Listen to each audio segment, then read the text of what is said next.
Sorry for being late. I have no excuses, it's part of the fate of this stream. Last night I had a dream, and it went like this. Chomp, chomp, chomp, chomp. Chomping is over. Did you see the short? How can I chomp when there is a word being used, a real word that Grego, are you in, Grego? Give me say something. Give me a thumbs up. Grego, there he is. So yesterday, right?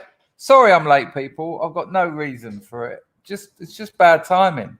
How long have I been? Why would I be late? Maybe I have to sort something out. The thing is, I think, right, I'm going live at half past 8 your time. So I go, okay. So I need to be sitting at the computer about 25 past. And I am. I'm actually here. But then it's like, oh, shit, you haven't done this. And then someone says, oh, have you seen this? I'm like, oh, I'll quickly watch that. Oh, yeah.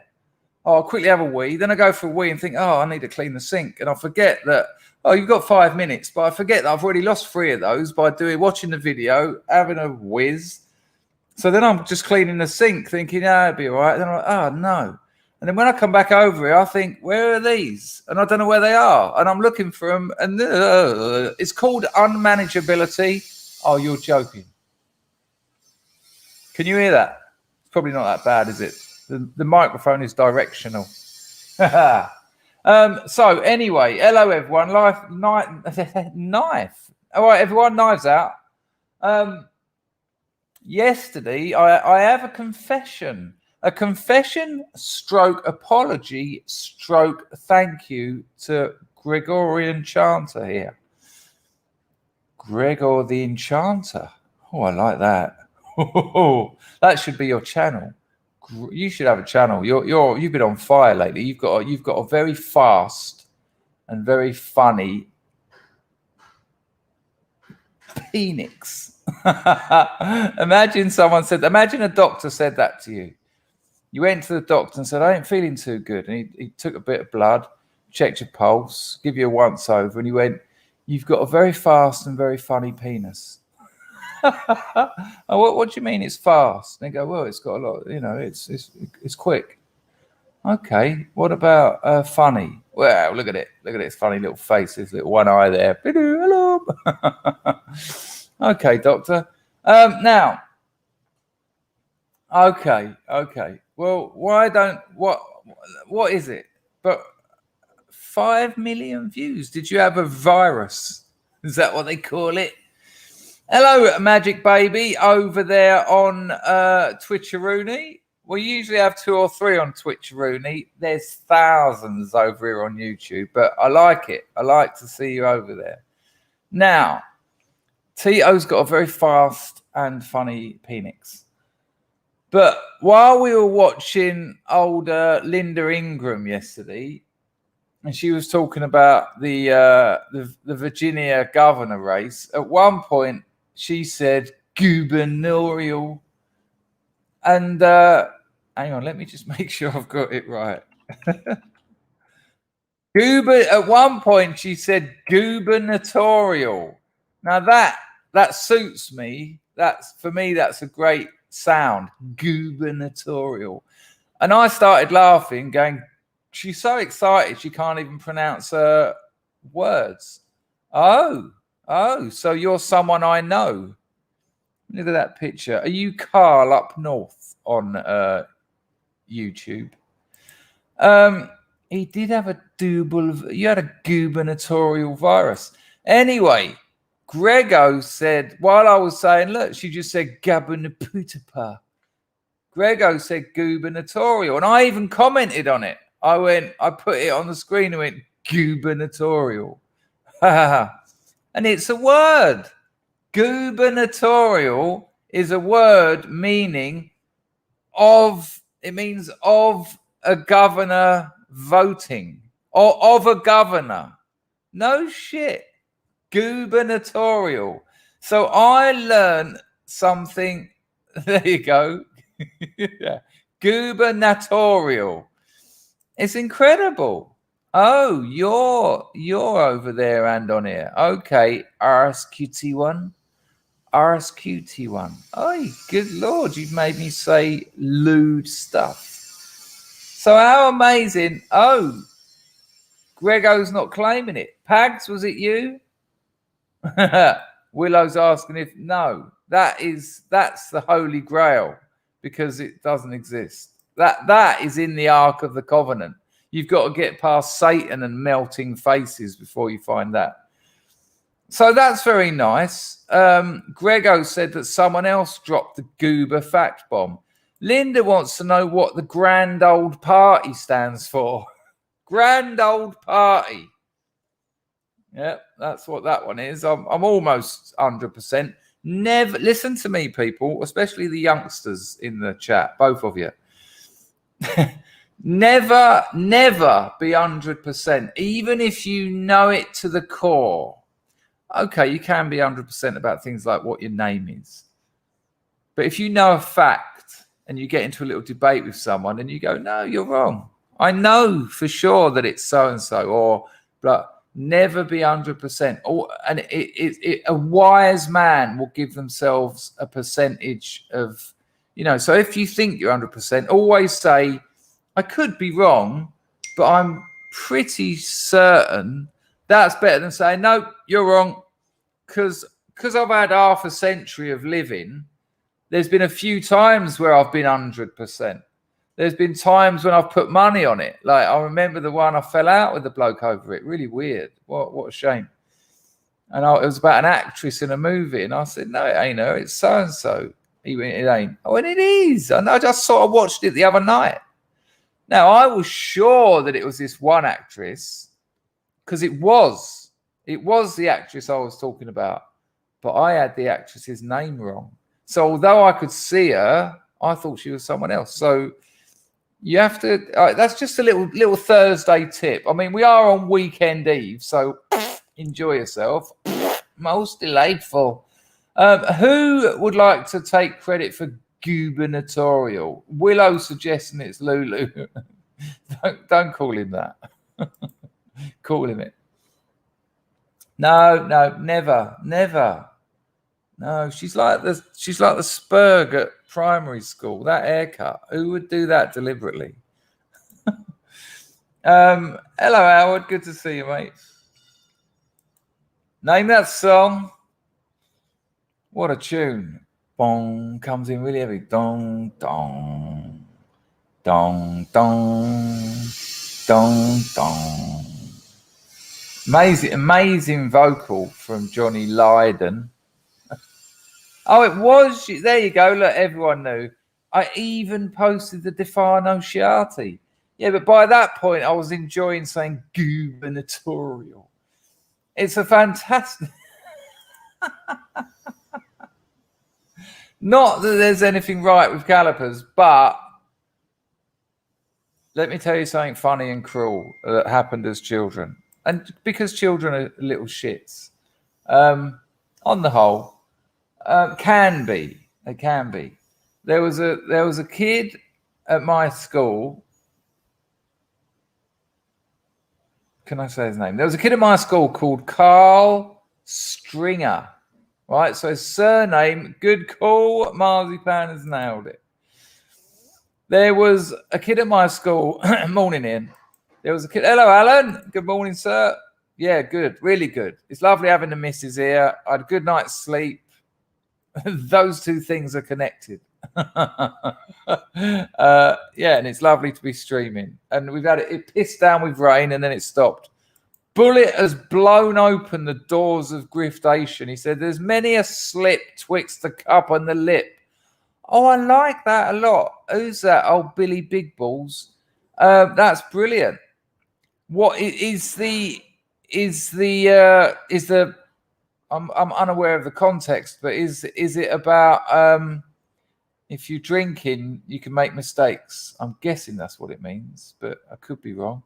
I could be right. I could be wrong. I could be right. Morning, Windy. How's the other half today, Windy? He looked like shit yesterday. In a nice way. He's always one of my best mates, so nice to see him. But fuck me, man. Hold him down and feed it water. Strap him down when he's sleeping. IV it. Get him a saline solution drip bag. Go to Boots and get some 2 meals. Thank you for the donation, Mr. Bullet. Right, well, I imagine there's a few of them. You're not from the Happy Valley, are you, Grego? Anyway, check it out, right? So his name was Carl Stringer, right? This isn't that funny, but it's got, you might appreciate it. And me and my mate, who used to be my best mate, we fell out over his wife, who now he lives with and doesn't talk to her. Yeah, they live together, so he doesn't have any other women in his life. She's managed to ruin his life. He's got a part to play in that, though, let's be fair. I mean, but if he wants to see his son, he has to live in the same house. Fucking darkness. Anyway, we were there, right, in computer science. And I'll tell you what, in 1988, science hasn't got a place in that coupling. And computer doesn't either. Black computer, it's called a Lynx. Let me see if I can find you a picture of a Lynx computer.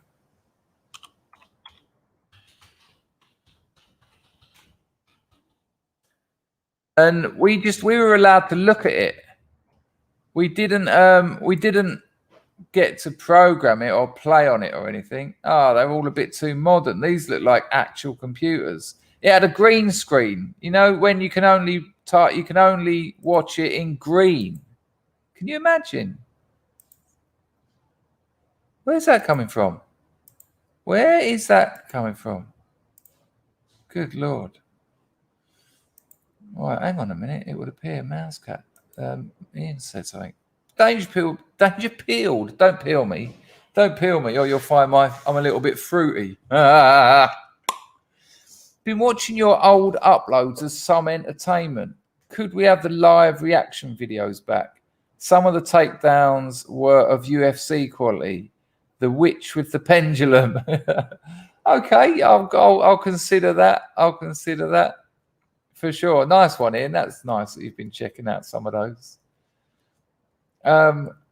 Yeah, I remember I done that. It was very early in the channel, wasn't it? I just didn't know what you were meant to do. So I just found that little rabbit hole of YouTube of real witches. And if I do this, everything's all right. Okay. Lovely to have 70 people in here at the crack of dawn. Not that dawn. Anyway, so we're sitting in this class, bored to hell, right? Bored to hell. Front row of the class. No idea why we ended up in the front row. You know, so the tutor's just there. And we were talking about calipers on your legs, you know, how horrible that would be.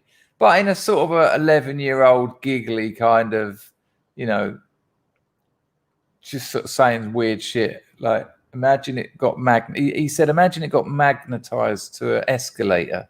Anyway, the kid at our school who had calipers was Carl Stringer's brother, right? And I said to my mate, this story, the denouement's no good here. This is a lot of talk for very little payoff. But he said to me, I went, there's that geezer, isn't there, in the second year who wears them? He went, yeah, what's his name? And I said, Carl Stringy. It was Carl Stringer's brother, and I said, Carl Stringy. Now, because there was a poetic reference to his leg not being... Anyway, the bottom line is he absolutely cracked up full volume. And the teacher went, something funny? And he couldn't stop laughing. My mate could not... You know, these are the joys of school when you're in that situation. He literally just went, ah! And he went, something funny? And he went, no, sir. And he was really laughing. He went, well, maybe you should share it with the class. And I was thinking, oh, Lord. And he went, no, there's nothing funny. But he was still cracking up. He went, well, maybe you should share it with the class. Since you've disturbed them, since you've interrupted them, what is this hilarity? And he went, Dangerfield said that the bloke with the calipers, his name was Carl Stringy. And everyone cracked up. There you go. You know, don't say I'm not a storyteller. I mean, hold up. Whoa, whoa, whoa, whoa.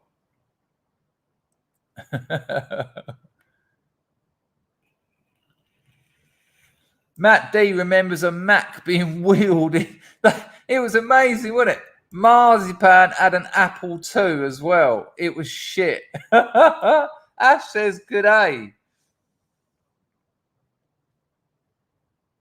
Linda says it's coming from you, Mr. Darling. What's coming from me? I don't know. Ian got an A in computer science, did it on a BBC micro. I think we might have got them towards the end, but that links machine, that was GCSE actually. I got chucked out. I didn't get chucked out of A-level computer science. I was in it, but they closed down the computer bits at my school. And they said, no, you can carry on, but you have to go to the college on West Hill, like a good 25-minute walk up a massive hill, down a massive hill, and I just thought, nah. And because of some weird thing with the school, because they couldn't make you go to another building for health and safety or rape reasons, I just went, oh, I don't think my mum and dad would be happy with me walking up there and back in a dark winter's eve. So I'll scrap that. And then I got chucked out of English literature. Fucking right as well. Thank God for that. They could have ruined me for life. I walked in late and she went, were you born in a barn? Because I left the door open. And I was like, it's none of your business where I was born. Sat down. Someone else walked in late, left the door open. It was like a star pupil. She went, oh, hello, Sarah. I went, were you born in a barn? And this Sarah went, no. And I said, well, you fucking smell like it. And she went, you out. She went, you don't have to be here, you know. I went, right, let's just get this. I need witnesses here. I don't need to be here, yeah?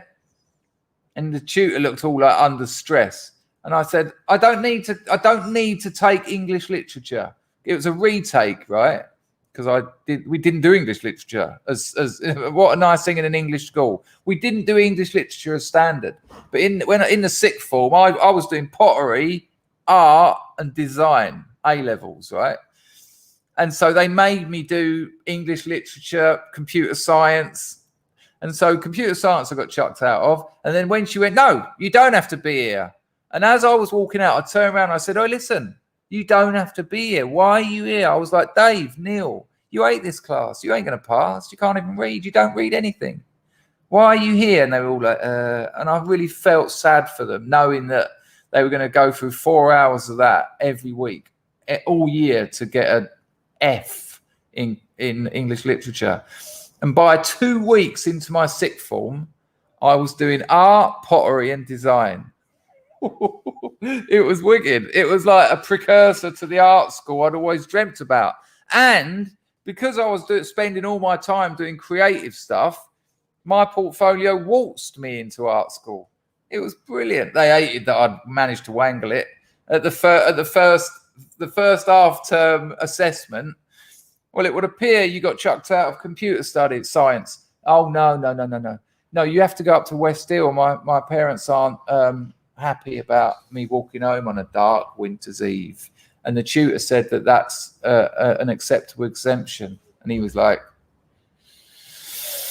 and then he went, and it would appear you're not attending English literature. I said, no, Miss Crumpton, most delightful, she said I didn't have to go.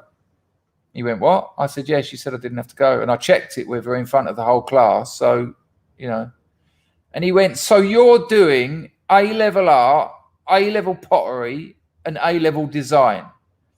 I went, yeah. He went, the only thing you're good at is art. He went, and that's only art, right? When he said that, my art teacher was on the Arts Council. And I knew that he was going to go fucking ballistic. And I was now late for my art class, right? And my art teacher pushed me. He pushed me. He didn't I was pretty good, but he didn't tell me. It was just like, you got to do better. You got to look more. You know, he got me into it. He was a teacher. He taught me how to learn. He nurtured my curiosity for art. What amazing. Really lovely bloke. There's a bit more to this story. Anyway, so while I'm having this interrogation by this PE teacher, you tell kids how to play football. Idiot. While he's giving me this hassle about only doing art, and it's only art. I'm late for my class. I'm thinking, no, just keep going, because the longer I'm here, the more my art teacher, who's also the vice headmaster, the more pissed off he's going to be at you. So I was just sitting there thinking, this is beautiful. Oh, this is gonna come down on your stupid little head like you've never known. And anyway, after about 20 minutes of him calling me a little bastard, a little cunt, a useless, stupid, shit I'd had at school for years. I mean, it was water off a duck's back. I went, okay, finished? He was like, yeah. I said, well, I'm going to now go and have to tell Mr. Sparks, Roy, as I call him, because, we're mates. I'm going to have to tell him why I was late. Could you maybe give me a note? He went, get out! I went, all right then. I said, I think I'll see you in a minute. Walked into my art class. He went, why are you 20 minutes late? I've told you before, we haven't even got enough time to teach the A-level curriculum, and you're treating it like an holiday camp. I said, listen, I would have been early, actually, like I usually am. I said, but I can't even remember the little shit's name, which is how it should be. I said, so-and-so, give me a grilling that I'm only good at art. And he said, and I was a little shit that I went, and he said, and even that's only art.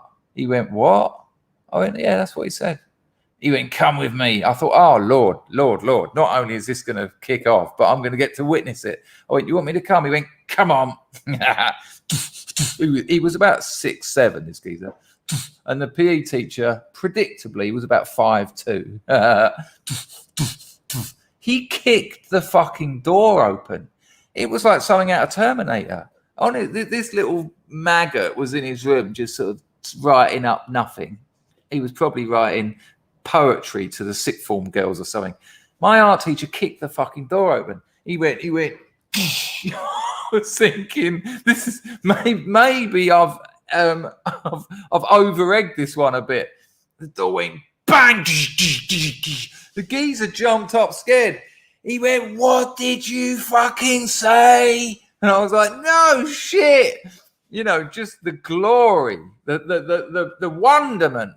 It was like, this is how it should be. This is brilliant. And the PE teacher was terrified. He was like, hands up, moving back. And the art teacher leant over him. And it was like Gandalf leaning over a hobbit. He was, what did you say? It's only art. Tell me what you said. And I was behind him and I was shaking.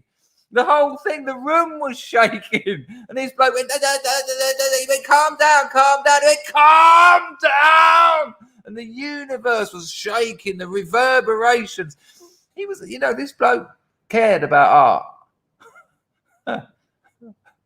Do you like the way I tell stories? You see what I've done there? That's like the Nirvana trick. Went heavy, and now I'm light. Now I'm doing down out. Down out.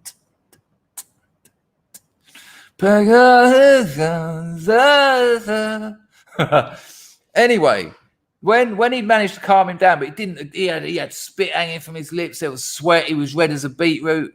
He went, did you say that Dangerfield is only good at art and it's only art? Did you say that? And he went, well, I went, and I was like, he did say that. That's exactly what he said. That was that they were the exact words, weren't they? I just want to confirm they were the exact words, right? Oh, it was brilliant. In the end, I got chucked out of that room. Not because of anything I said, but because he was about to threaten him with losing his job, obviously. So he said, wait outside a minute. And I've just outside like, oh, mate, beautiful. Treat me like a cunt, and a world of pain will rain down on you from the wonderful Roy Sparks. They hated me, and then about 2 weeks later, a couple of us got busted for selling acid, right? Including me. So that was like that was the sort of, and I hadn't been. I mean, weirdly, I did a couple of years later, but old Bill round my house, all that nonsense, and so that was the talk of the sixth form the next day, that a couple of the sixth formers had got busted. So one other sixth former blatantly went, "Oh, they're selling drugs." I wasn't even using. Well, anyway, so then I got dragged in. So did you get busted last night? I said, yeah, they didn't find anything. Which he didn't want to hear me say that. So they hated me. I was just having it off. I was just. They even told me to change my trousers. He said, your trousers are too Larry. Larry? What, Prince of Wales check? What, you want me to wear some of your Primark slacks? No. This ain't gonna wash, mate. Too Larry. And I said, I want to remind you, 1982, primary school, my brother got sent home because his T-shirt was too snazzy. And my old man went up to school and said, I'll show you snazzy if you want. I said, if you want a repeat of that situation, crack on. It's a true story. My brother got sent home. His T-shirt was too snazzy. Do you know why? It had disco written on it and a load of records, like in an arc. Too snazzy. And then 6-7 years later, my Prince of Wales check, very nice. They were only like thrift shop jobbies. I didn't know. They weren't bespoke. Too Larry. Fuck off. You're too Larry. You're too fairy. You're too airy. I can continue with those if you want. You're too much like John Kerry. So there you go. That was the story. But I was proper having it off. Like, imagine that. Imagine getting to school and all your mates go, oh, I've got double maths. I've got computer science up West Hill. Then I've got history. What have you got, Danger? And I'll be like, I've got 3 hours pottery, 4 hours life drawing, and that's it this week. And then, so the reason I'm telling you all this, so there was all that kick-off. Then there was the drugs bust. And then it was the end of year prizes. And my art teacher gave me the prize for art. And every other teacher was pissed. And it went, and the prize for art, and even the bloke reading it out went, Chris Dangerfield. And everyone's like, yeah. And I was like, oh, I was Larry then. Oh, I had a waistcoat on then. I even had a tie-dye T-shirt under it and some beads. Yeah, there you go. There you go. There's your early Thursday morning, Chris went to school story. Hello, Tim. Good to see you, son.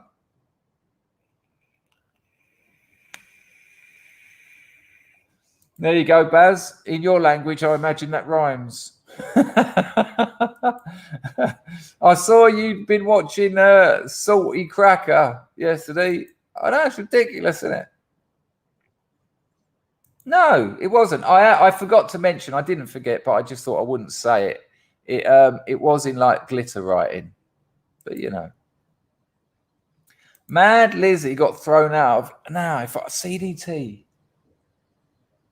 What is that? Something design, computer design technology or something? Craft design and technology.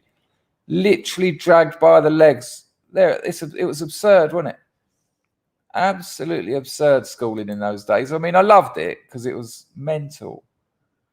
We had to make a fire poker in the metalwork, and all it was a strip of metal with a hoop at the end and a twist in the shaft.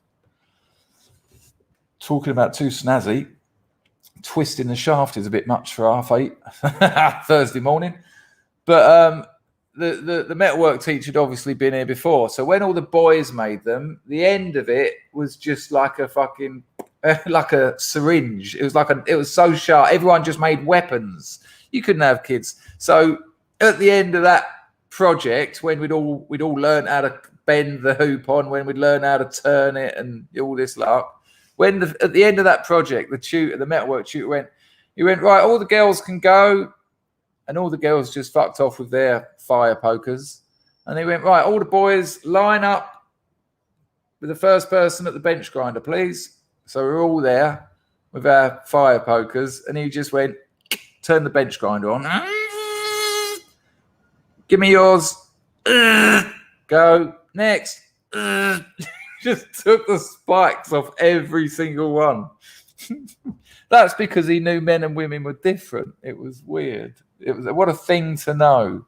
Right, let's get the doors of griftation open. I've got some brilliant clips for you.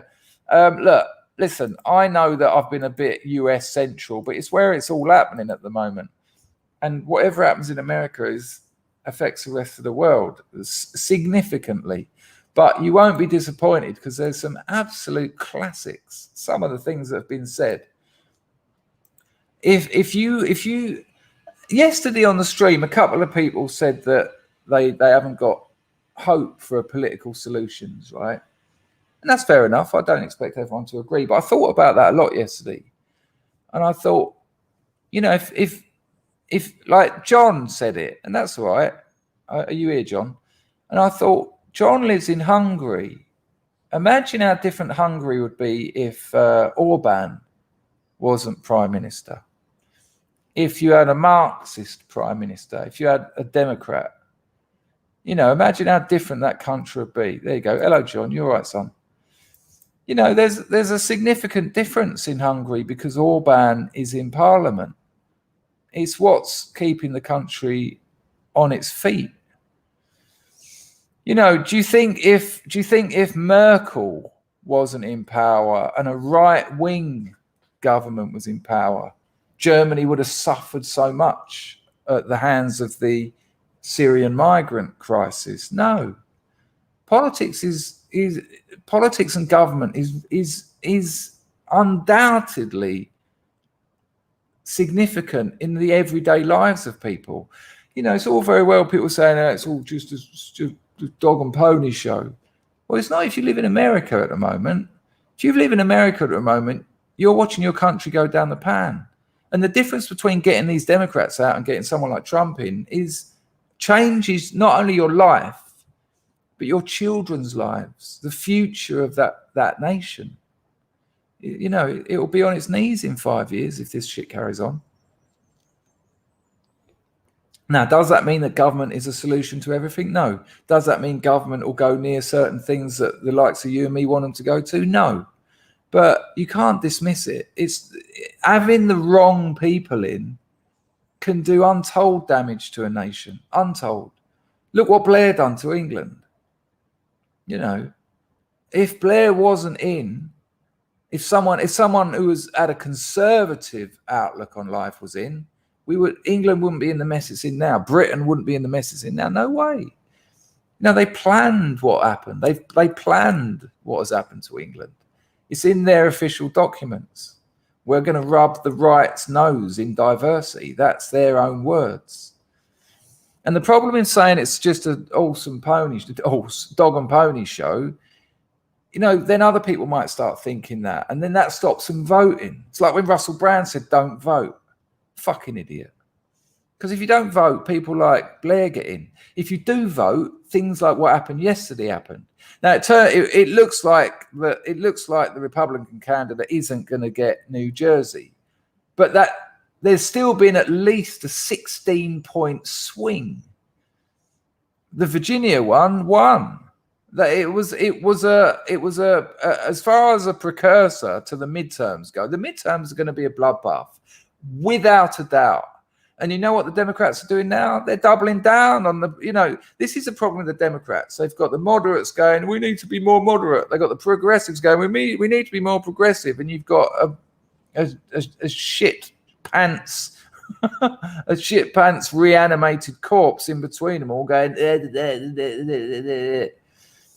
you know, it's going to be awesome. I'm going to stream I'm going to stream the midterms 12 hours. It'll just be me. I'll get some guests on to help carry the load. But I reckon it's going to be beautiful.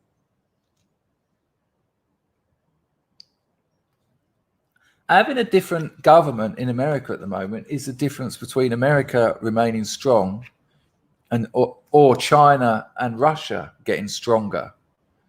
That's how important it is.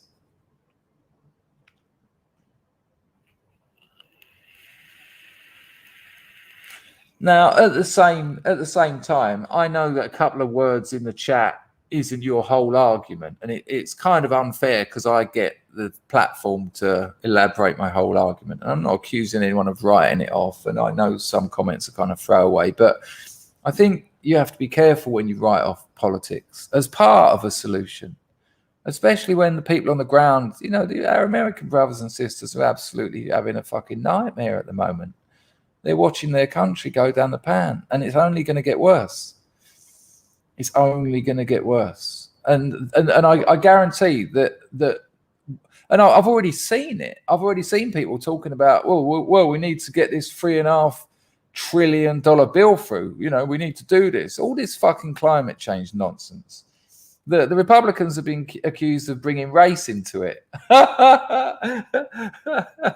People have been saying that critical race theory doesn't exist, and that the Republicans are bringing race into it. They brought race into it. Oh yeah, that's what the Republicans are known for. That's it. The Hispanic vote for Republican governors went through the roof, and in certain places, so did the black vote. It's amazing, because this goes contrary to what people have been saying about, oh, if you get too many of these people in the country, you'll never get a Republican government in it again.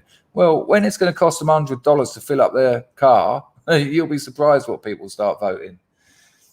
And I'll tell you what, I want to pat you all on the back. I want to pat you all on the back, and myself, because we were talking about critical race theory and the likes 3 or 4 years ago. We were talking about wokeism 3 or 4 years ago. We lost friends talking about it. We got called racist. We got called Nazis. And now, because of the likes of you and I kept that stuff alive, because of the likes of you and I kept firing our meme cannons, this kind of stuff is now determining who's winning local elections. Without a doubt. Without a doubt. It's amazing. What a victory. And we should celebrate those victories. We should understand our part in them. A small part, but a part nonetheless. So well done. Amazing. We took risks. We did lose friends. People called us names. But we were stronger than that because we care. We care about our countries. We care about our people. We care about our ancestry. We care about what we've done. And we care about our futures. And we care about our children's futures. That's why we took those risks. And when it pays off and you start to see results, fair play, absolutely fair play.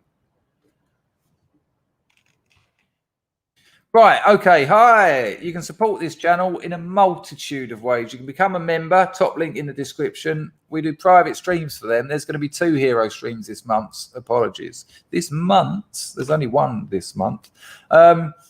Super chat is a $sign at the bottom of the chat there. Entropy is preferable. I'll put the entropy link at the top of the chat. I'll do that right now using computer tech skills I picked up before I got chucked out of my A-level computer science class.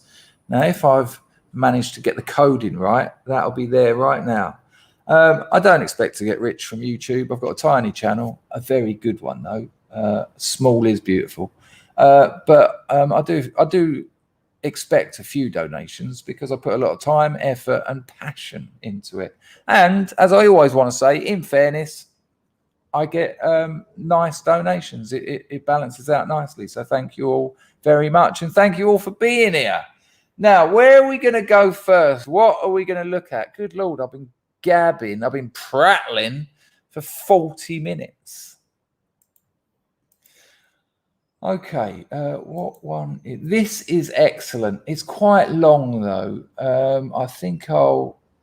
Oh, it's worth watching though. I'll tell you what. I will move. It's really worth watching. I'll forward through some repetitive bits. Jambo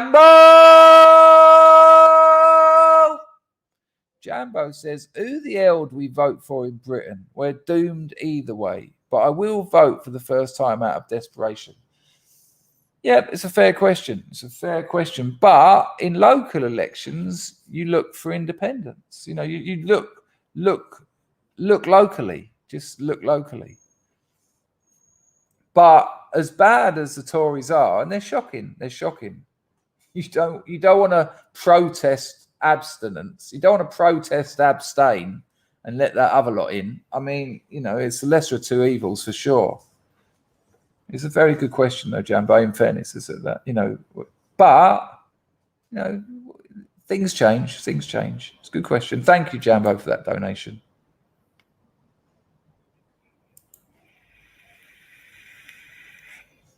Yeah, I'm absolutely with you on that, John. No, Gregor, why not? Why not though? You can. It might have made up some ground somewhere. Right. This is quite long. I'll try and fast forward through some repetitive bits, but I agree with you there, John. I think so. But the option's not available on a general election platform at the moment. This is my man, John Kennedy. John Kennedy, Jim Jordan, Ted Cruz. They're the men who made America. That kind of men made America. But John Kennedy here is having Gabriel Sanchez, and it's so beautiful. Please.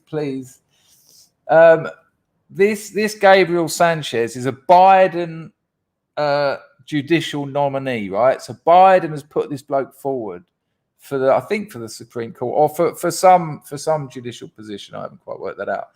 But just check out John Kennedy here. It's so well handled. So well handled. Hello, Moslab. Mess with people's children, force needles into them, give them less money to spend and nowhere to spend the little they have. They're doing most of the work of opening people's eyes for us.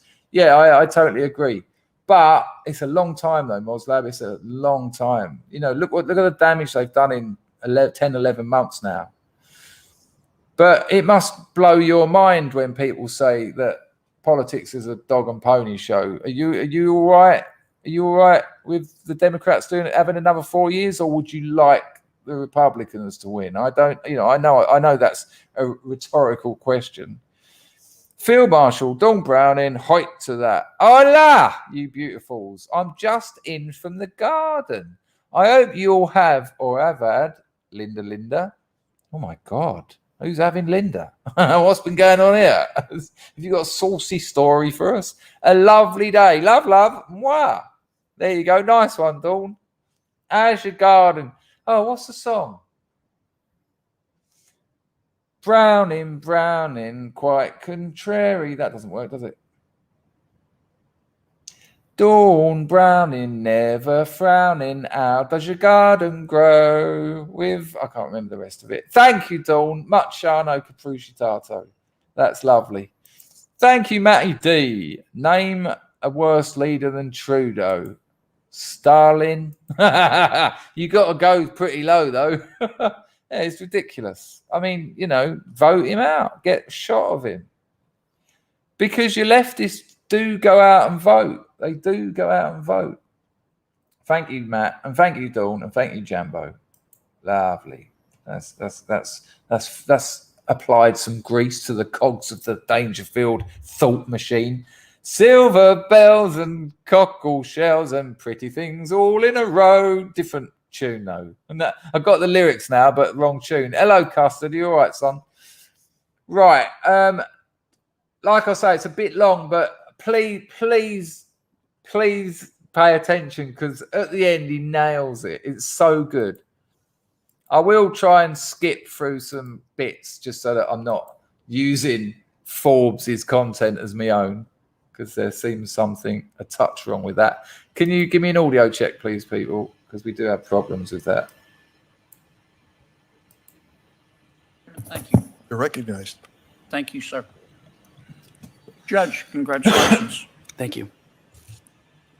So remember what I said. So this fella Sanchez is a Biden judicial nominee, right? And John Kennedy ain't happy about that, right? So check it out. I'm not going to ask you to comment on precedents. Right, hang on. Listen, I'll forward it in a bit. Thank you, Grego. He says here, I'm not going to ask you to comment on precedents and legal stuff, right? I'm not going to ask you to comment on precedents or cases of the Supreme Court. Is that okay with you? Okay.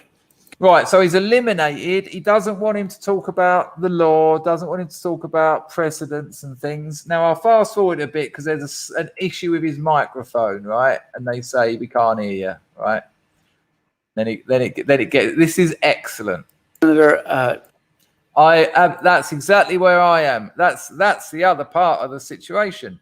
If you don't have a political solution, you know, come out to Cambodia and have a look in the museum of what happened here under Pol Pot. Get yourself down to Vietnam and talk to people about what happened there. I promise you, when I hear people going, "Yeah, warm up the choppers, get your guns out," yeah, that's Action Man stuff. That's children's thinking. Anyway, John Kennedy tearing this bloke to pieces. You wait. The ending is beautiful. from my reading of Supreme Court precedent. No, sir, I'm not interested in the law. I'm interested in you. When, in your opinion, does life begin? Right, so he's asking when life begins. Look how nervous this Sanchez fella is. And Kennedy already said, I don't want you to talk about precedents and legal stuff. I want to know, in your opinion, when does life begin? You can't hear me? Can you hear me? This bullshit. Let me ask the question again. When, in your opinion, does life begin? Well, Senator, I don't believe my own personal views enter into the picture. I know. No, he just asked you a simple question. In your opinion, when does life begin? The I judge. understand that you're going to follow precedent. I'm just asking you, I want to get to know you. You're going to be on the Court of Appeal if you're confirmed. It's amazing. It's a simple question. I just want to get to know you. And believe me, he absolutely, this is awesome. When, in your opinion, does life begin? And so what I was explaining is whatever my personal views on those areas, I do set them to one side because I understand that, but I'm trying to understand what those opinions are. It's good, isn't it, John? Are you going to answer my question? Well, in answering, I would not want to give the impression that I'm prejudging a situation I'll stipulate you're not prejudging. or allowing my own personal views I'll to stipulate pervade that. into. John Kennedy is so good. Yes, you're right, Ian. John Kennedy is so good. He keeps saying, yeah, I'll stipulate that. So that means it goes on record. He's saying to this bloke, yeah, all right, don't worry, I'll stipulate that. That'll be recorded, that this is your own views, which totally pulls the rug out of Sanchez. Because he's like, oh, I don't, it shouldn't, my own views shouldn't impact the law. And Kennedy's like, yeah, that's all right. We'll note that anyway. Crack on. And I promise you this will be worth it. I promise you. The last question's amazing. And so, well, Senator, respectfully. Have you thought about it? About when life begins? Yeah. Yes. And what did you conclude? Have you thought about it? I conclude that as a judicial nominee and a sitting judge, I would not want those views to weigh into how I approach cases, and I would follow Supreme Court precedent and its guiding precedent. All right, I get it. Let me ask you your thoughts on another subject. Biologically, how many sexes are there?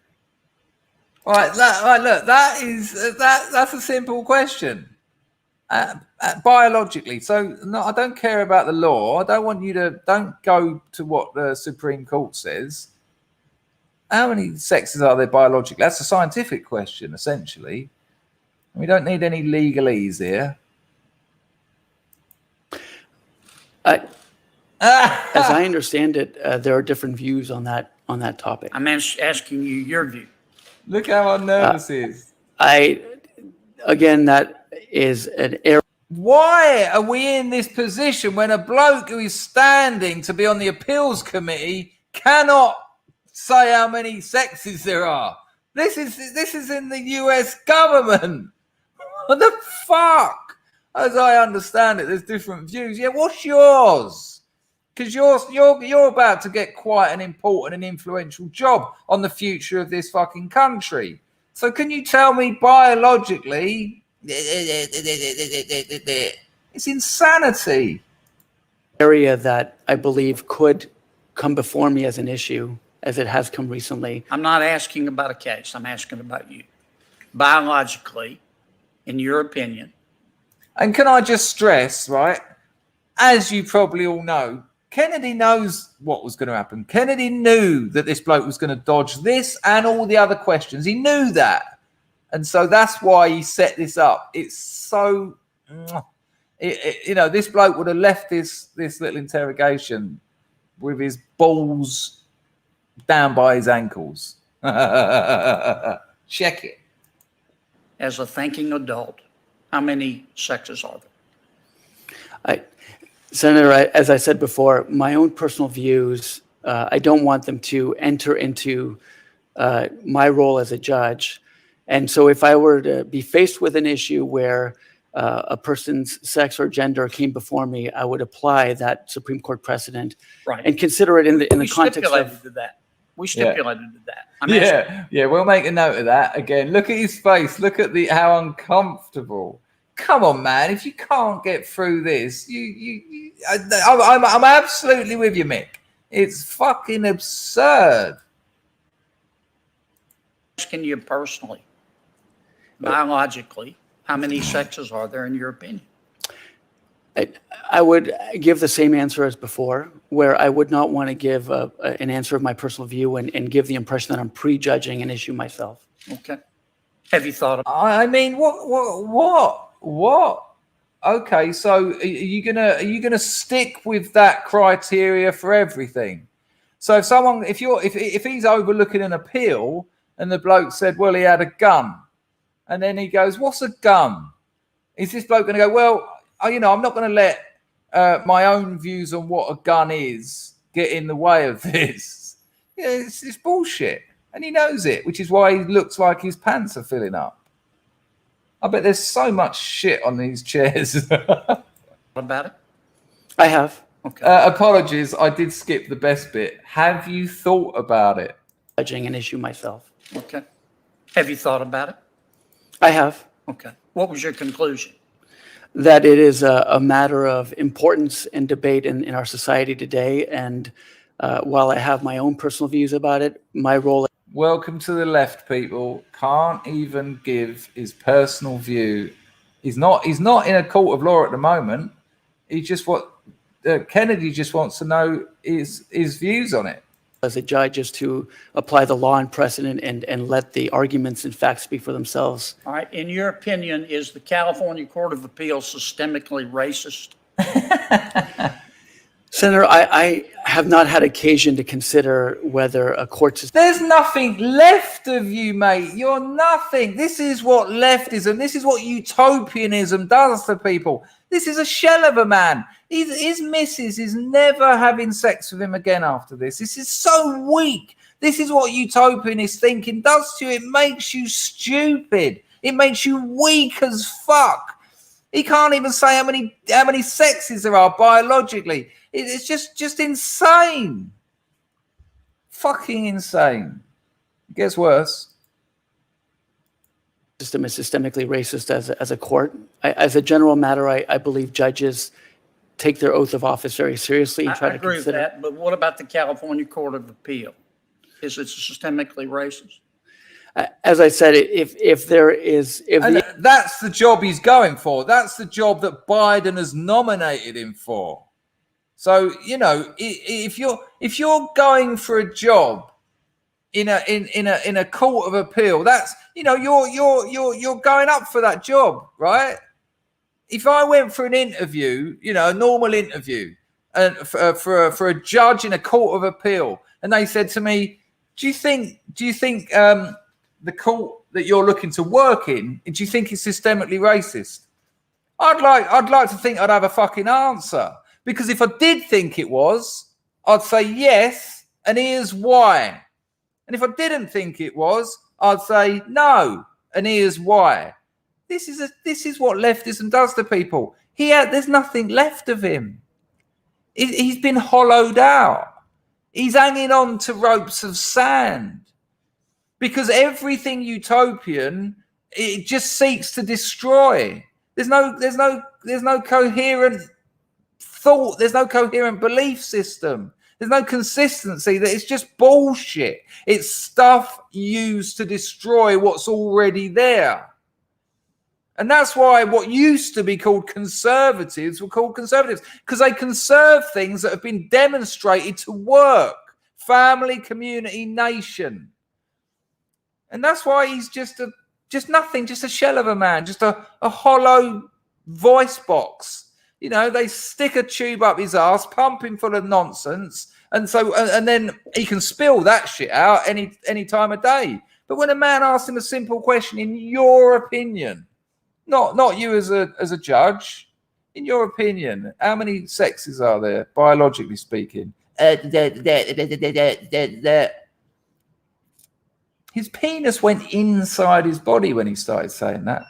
But it gets good. It gets really good. The issue of systemic racism were to come in, I would consider it within the context of whatever the arguments are. Have you thought about it? As a private citizen, as a general matter, I know that systemic racism is a topic of discussion. Okay, so is the Court of Appeal, in your opinion, on which you sit, systemically racist? I believe he just admitted to having thought about it, and so now he's just asked him. So, if you thought about it, is it racist? Believe that the judges in which serve on the Court of Appeal or the Supreme Court, absolute bullshit, But John Kennedy knew this was going to come. Every single answer this bloke's given the same answer. Ask someone else. In another time and context, I'll give you an answer. Because I can't commit to any of these things. I haven't got the balls to have a fucking opinion on some pretty relevant fucking questions. But watch what our man Kennedy does to fuck him up. Beautifully, piss in his mouth. Check it. Or try to handle answer my questions. Try to handle their cases. Why won't you answer my questions, Judge? I'm sorry, Senator. Here's my final one. What's your favorite color? Blue. Good. That was easy. I don't understand why you won't answer my questions. And you're not the first nominee that has come forward that refuses to answer a single question in 5 minutes. How can I vote for you if you won't answer my questions? Well, Senator, if systemic racism were a matter that came before me, I didn't ask that. I stipulated that wasn't going to be the case. I'm just asking your opinion. You sit on the bench. You think it's systemically racist, but I do understand your favorite color, and I appreciate that. Thank you, Mr. Chairman. Thank you, Senator Lee. What's your favorite color? Straight away, blue. Yeah, that's it. I'm done. Amazing. Absolutely torn to pieces. Girlfriend knows I'm streaming. It's that time of the stream. Hello, my love. You okay? Yeah. You having a nice time? Yeah. Okay. All right. I'm making a video. You know that. All right, love. Have a nice day. Take care. Yeah. All right. I love you. Bye, love. Hello, Mr. Natras. That is every interview I ever had. Sorry, can't work out entropy. No problem, Graham. You no need to apologise. You've donated. That's lovely. Yeah, it's madness, isn't it? Absolute madness. That's brilliant at the end, though, isn't it? What's your favourite colour? Because what he's done there is he's just brought him down to that level. That's who you are. You can answer that one, and that is totally subjective. All the other questions were objective. Apparently. Blue. If he had any sense at the end there, he'd have said, well, you know, that's contextual. It'd have remained, consistent with his previous answers. But, that one, okay, I'm not going to lose any votes over this. Blue. Nice one, Monsieur Natra. That's excellent, isn't it? Isn't that superb? What's your favourite colour? Okay, right. I think now the next one is really long, but we're not going to watch it all. But it's Ted Cruz, and he's on John Kerry and Biden and Kamala, but he brings John Kerry into it as well because it's all about this fucking private jets they took to Scotland. Private jets. John Kerry said someone like me needs a private jet. Why? Oh, most people don't even know who you are, John Kerry. Come on. And you know, all this bullshit that they're doing to America, recycling your little different colored bins is fucking nonsense. When you've got India and China just pumping shit out, like China don't go to any of these fucking meetings. China don't turn up and go, yeah, all right, we'll stop burning coal. Like, yeah, okay. When they were energy efficient, when America was energy efficient, they were using technology to make it clean. They were doing that. They were cleaner. It was cleaner energy when they were making it than now. What they've done is subbed it out to OPEC. Because OPEC don't have that kind of technology. The OPEC countries, on the whole, they're the likes of fucking Venezuela were. Yeah, do you think Saudi Arabia is producing clean energy? It's absurd. But there's some wicked turns of phrase from Ted Cruz. So we'll watch about 2 minutes of it. Check it.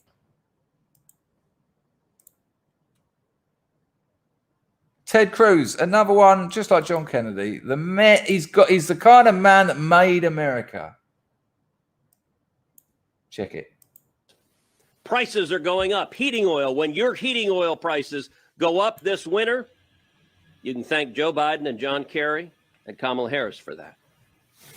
When you pay more at the pump for a gallon of gas, California just a couple of weeks ago was selling gas for $7.49 a gallon. When you fill your tank and spend $100 to fill your tank, you can thank Joe Biden or John Kerry or Kamala Harris. But the result of that, suddenly, the White House realized that sky-high gas prices hurts working men and women, and it's bad politically, as last night demonstrates. And so now they are absurdly urging OPEC to produce more. Joe Biden is begging Russia, Saudi Arabia, Iran, produce more oil. The oil and gas they produce is dirtier. It pollutes more. If the only test is, are we helping the environment, the Biden-Kerry-Harris plan pollutes more and emits more greenhouse gases. Isn't that insane? Isn't that insane that you can find this information out? This isn't hidden. This isn't like some conspiracy theory. The numbers are in on this. The science is in on this. And yet they parade around this Scottish thing like, well, we got to...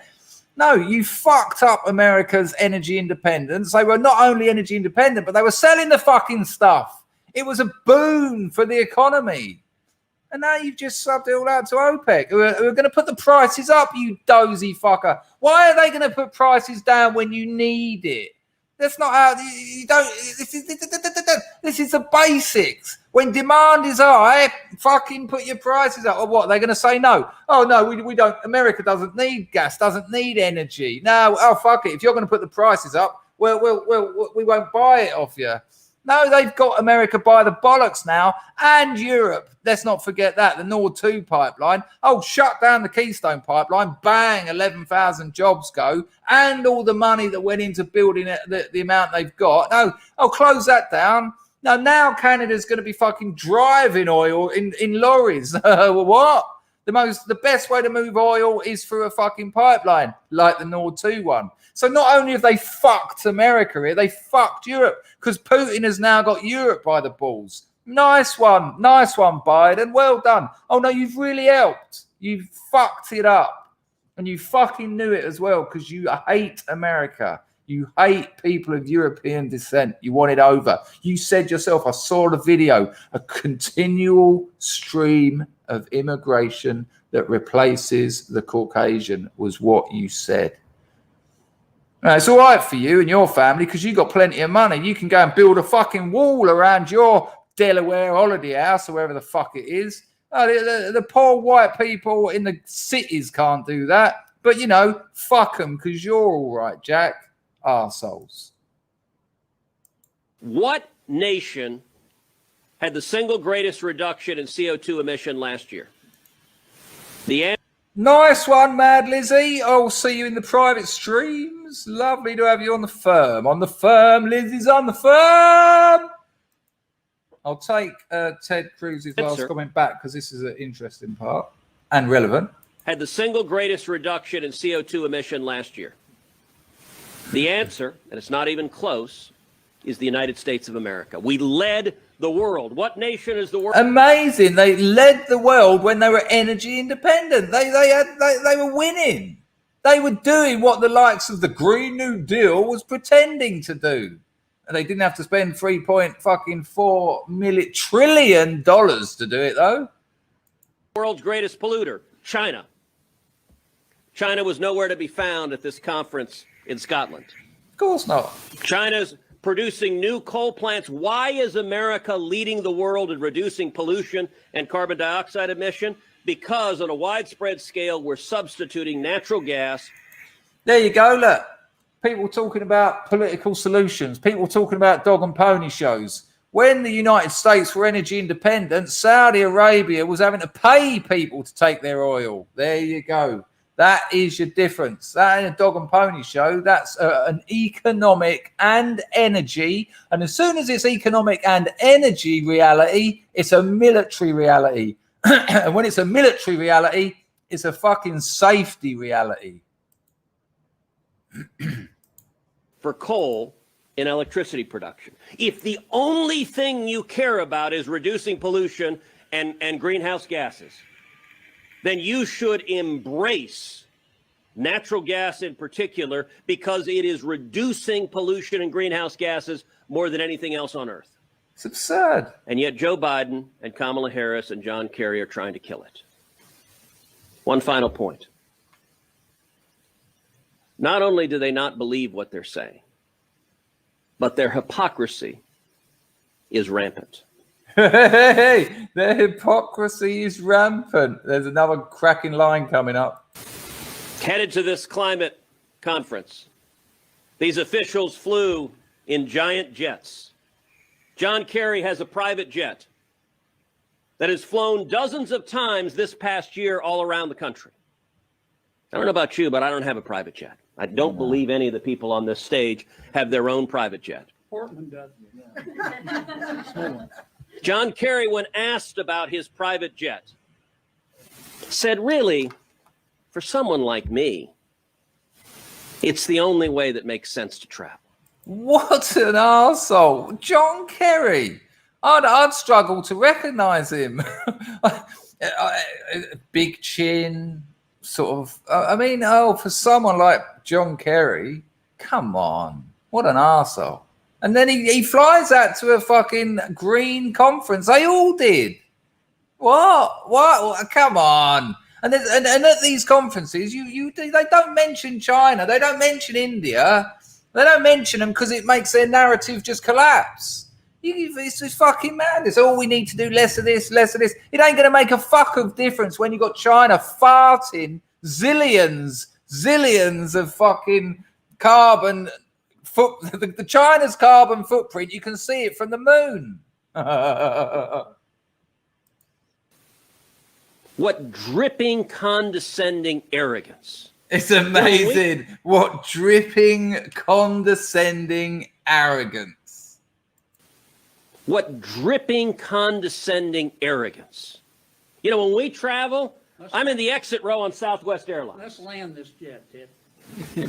That hypocrisy demonstrates they don't mean what they're saying.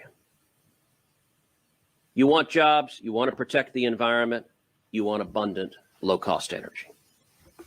Fucking brilliant. For all my colleagues.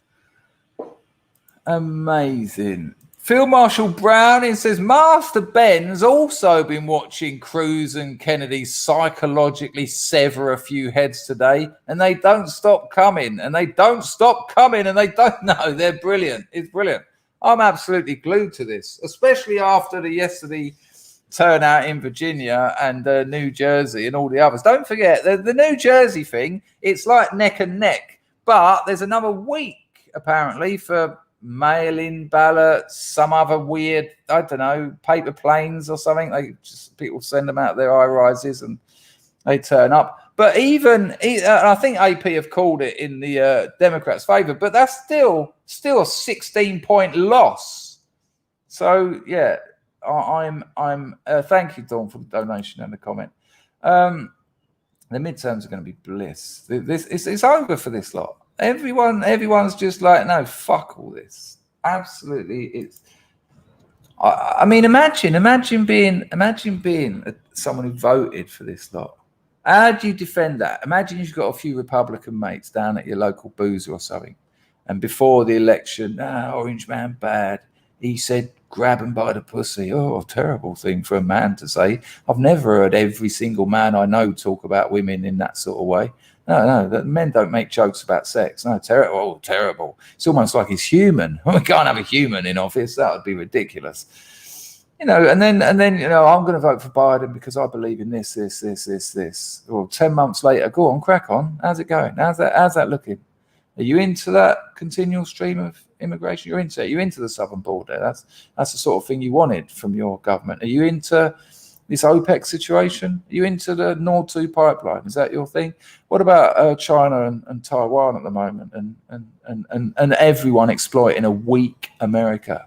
America is the international reserve currency. This is fucking important.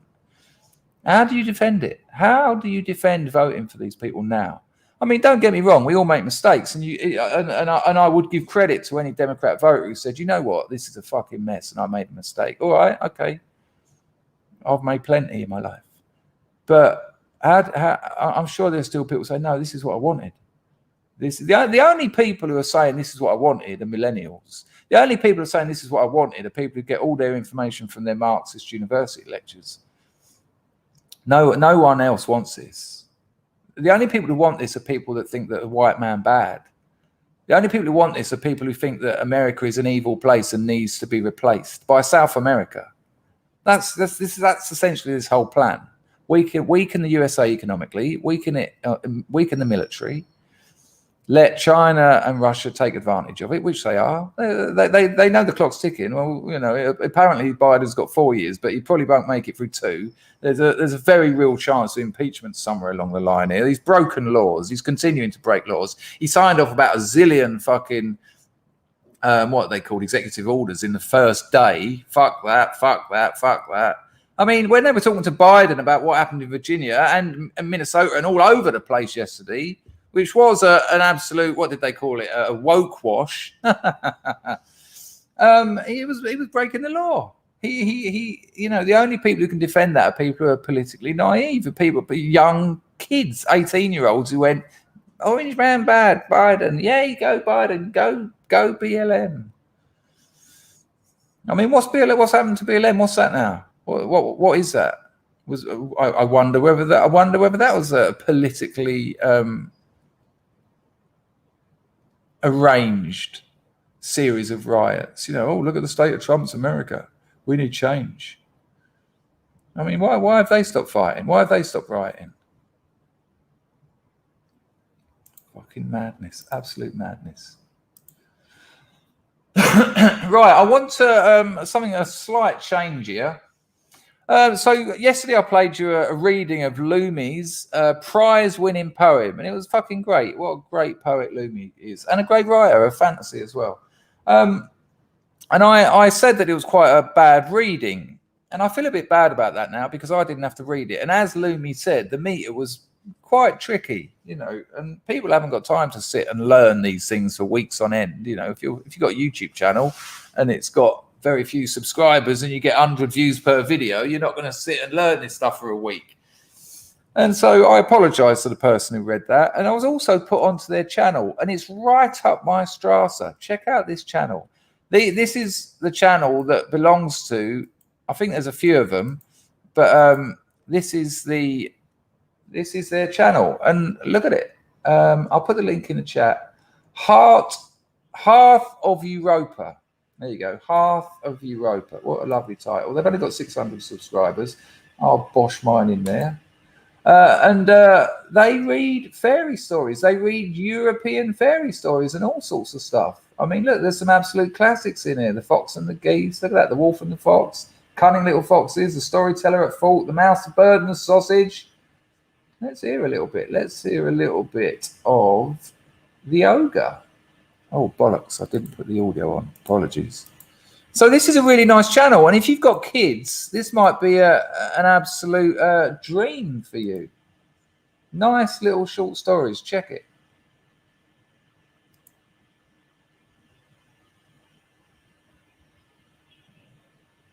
Oh, in your own time. Are you joking me? In a minute, my old computer's I'm gonna have to try and stop this. Ah, bollocks, I can't even stop it. Oh, hello. Come on, you can do it. Come on, you can do it.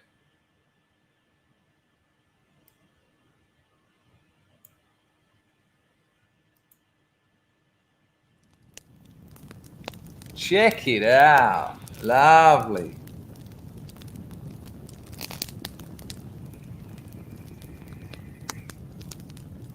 I mean, I would, to be honest with you, get some books.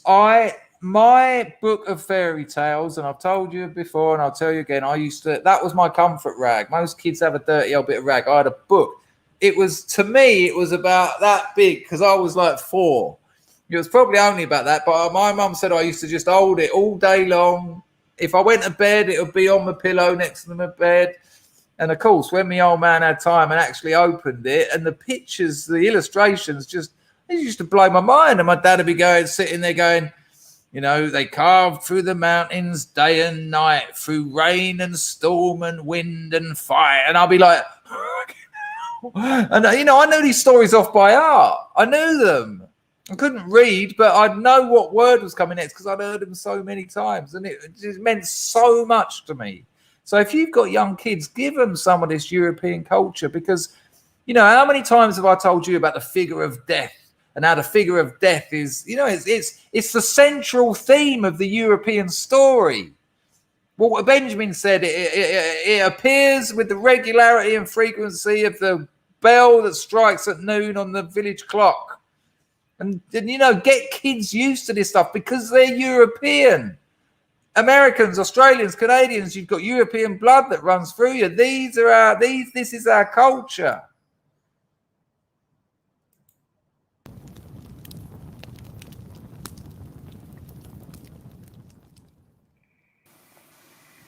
The ogre. Look at the picture. Look at the picture. Imagine being 4 years old. Look at that big old ogre. A little tiny fella here. Look.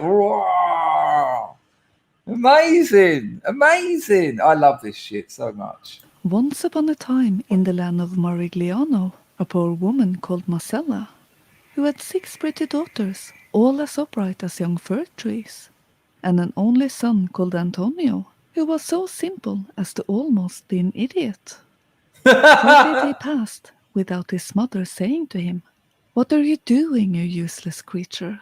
You were too stupid to look after yourself. I'm just going to get... Stop. I'm just going to get lost in that. He was so simple. He was almost stupid. I'd love that. I'd love it as a kid, and I love it now. So I'll give you a link to that channel, and it's for kids, and I know you're all going to love them as adults. Hang on a minute. Half of Europa. That's an Italian story. Amazing. Amazing. And there's so many of them. There's so many of those stories. How much can you not? I just want to listen to those. I love it. So there you go. Apologies about what I said about that reading. It deserved a bit more credit. So there you go, people. The link is in the chat. There you go. But you should certainly be getting your kids into those European stories because they're beautiful and they're relevant. You know, they mean something. They're part of our culture. And when they go to school, the things they've learned from those stories, and kids are learning at that young age. They're taking so much in. They understand the figure of death. They understand the themes and the tropes. You know, and how individuals and groups interact, and how people can get you know, sent out of groups, and you know, all that kind of thing. The Hunt. Think about The Hunt, that the Danish film that I done the review on the other day. That's a story about how a man got admonished, how a man got removed from a group. They turned their backs on an individual because someone in the group told a lie. And those European stories are full of people lying. And the implications, what happens when you lie, and how the natural order can often regain balance. Incredible stuff. So go and give them I'll put the link in the chat again because I know they sometimes disappear a bit. There you go. There you go. Amazing. Absolutely amazing. Hello, Kajetu. Yeah, it's a weird one, isn't it? Yeah, well, it's for kids.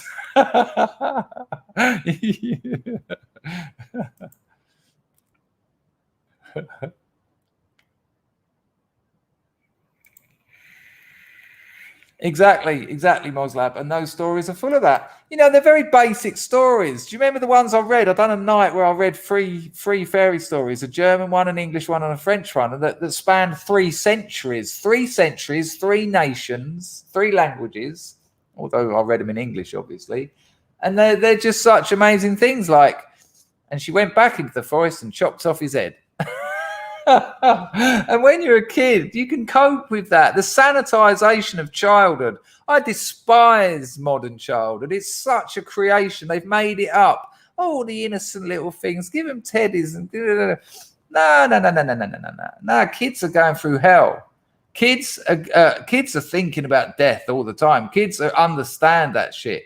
Kids understand blood. Kids understand belonging. Kids know what it's like to feel like you don't belong. It's a fucking hard time being a kid. Really hard. And that's if your life is good. You had a bit of abuse into the mix. You had a bit of neglect into the mix. You had a bit of alcoholism or drug addiction in the parents into the mix. You had a bit of divorce into the mix, a bit of death. And get kids aware of this stuff. Let them know about it because they're ready for it. And they thrive off it, and then it helps their vocabulary. It helps their ability to articulate what they're thinking. And the more you can articulate what you're thinking, the more you're in tune with reality. There's nothing worse than a child who can't communicate. You know, it's so frustrating. I've seen friends have got like 4 or 5 year olds, and the kid just screams and bangs its head on the wall, and it's like, come on, man, but they haven't got the words. And language represents thought as thought represents itself. There's no middleman. You know, you think in words. And if you haven't got them, what a trap. What a straitjacket. So give them these stories, give them these words, give them these meanings, give them these stories. And yourself, but not Dungeons and Dragons and that, because it's for children. Had to get it in. Now, this one missed me. This one might not have missed you, but let me just get up on this. Hang on. So part of this Glenn Youngkin, who won the Virginia, I forgot it, Gubernatron. Gubernatrano. Clapper-tutti. Did any of you check this out? I only found it out almost by accident. Look at this. That's right. That's what the Democrats done.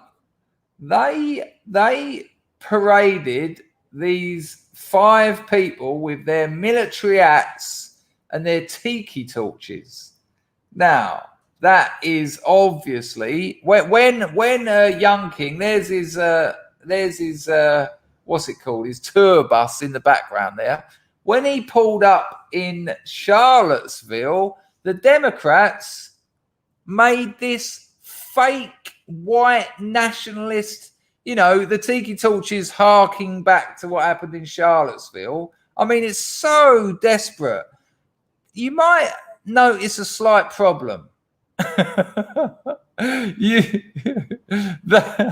They could get so few people to actually stand the saddest basketball team in history. They could get so few people to actually stand there and pretend to be Nazis.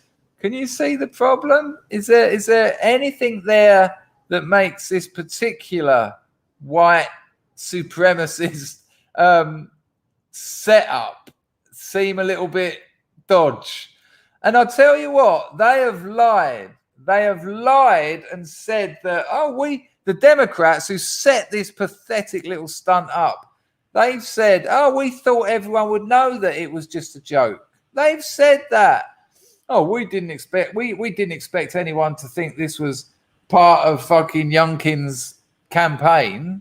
Oh, you reckon? Yeah. I wonder why you're backtracking now.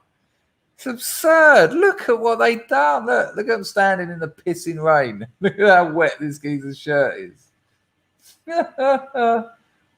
Just shocking. Look, internal emails show how a Lincoln Project Tiki Talk stunt went wrong. Democrats were accused of manufacturing a white supremacist hoax, but internal plans show that the stunt was rooted in their doomed Trump-focused strategy. And this is all I've heard. This is all I've heard from Biden after last night. Well, it was the night before now, wasn't it? It's hard to say because of the time difference.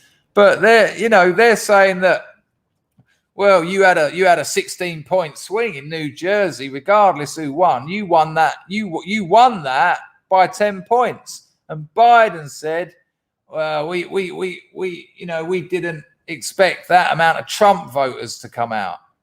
What? Well, they're obsessed with Donald Trump. We didn't expect that amount of Trump voters to come out. Well, you fucking should have done, because he's more popular than ever. And you, Mr. Poo Pants Biden, are the least popular president ever. I know you are the most popular president ever, obviously. Well, you might have been. Let's just give him the benefit of the colossal doubt. You might have been 11 months ago, but I can assure you now that what do they call it? Buyer's regret. Oh, I need that new iPhone. I really want that new iPhone. Everything about it. It's going to make my life better. My girlfriend's going to leave me. Oh, I ain't got enough money. I'm going to lose my job. The iPhone's going to make my life better. I've got to buy it. I've got to buy it. Doorbell rings. Bring. Yeah, you got this. Oh, look at the box. Oh, look at the free Apple sticker. Oh, look at this. Oh, get my WhatsApp on it. Move my bank account over onto it. Oh, yeah. Oh, it's got a camera. It's got two cameras. Oh, photo.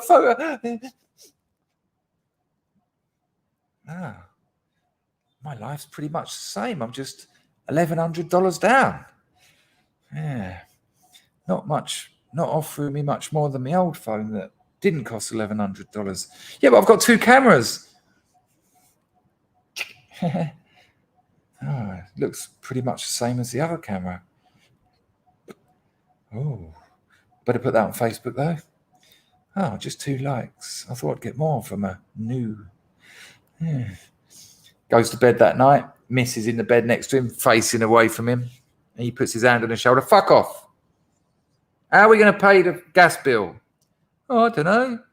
We'll get some money from somewhere. Well, we did have $1,100 until he bought that fucking phone. Sits there dreaming nightmares about his phone. Buyer regret. Let's say and search. Let's see what the internet says about buyer regret. I'm sure there'll be a lovely summary. Buyer's remorse. Buyer's remorse. It goes further. Buyer's remorse. Check it out. This is on Wiki. Ready? Buyer's remorse is the sense of regret. I wasn't completely wrong. After having made a purchase, it's frequently associated with the purchase of an expensive, Biden's certainly been expensive, such as a vehicle or real estate or government. I've added to the end there. Buyers, right, listen to this. I haven't read this, but I know that this is going to be absolutely on the money, right? Check this out. All right. Bear this in mind when you're thinking about voting for Biden, right? Buyer's remorse is thought to stem from cognitive dissonance, especially post-decision dissonance. That arises when a person must make a difficult decision, such as a heavily invested purchase between two similarly appealing alternatives. Factors that affect buyer's remorse may include Orange Man bad, resources invested, China, Russia, the Keystone Pipeline, the southern border, and the loss of energy independence, a weakened military, the involvement of the purchaser, whether the purchase is compatible with the purchaser's goals, feelings encountered post-purchase that include regret. It's absolutely beautiful. Am I talking to myself? Where's the fucking StreamYard gone? Oh man, I hope you didn't all miss all that. Oh hi, no, we're here. That's incredible. Buyer's remorse. They imagine. Serious question to anyone in the chat. This will probably be more to the Americans, but there will be obviously liberals in the UK, Australia, Canada, and that. Anyone you know defended Biden in the lead up to the election? Anyone had any conversations with these people? What are they saying now? Are they still, yay, Biden? Or is it a bit like, it could be going better?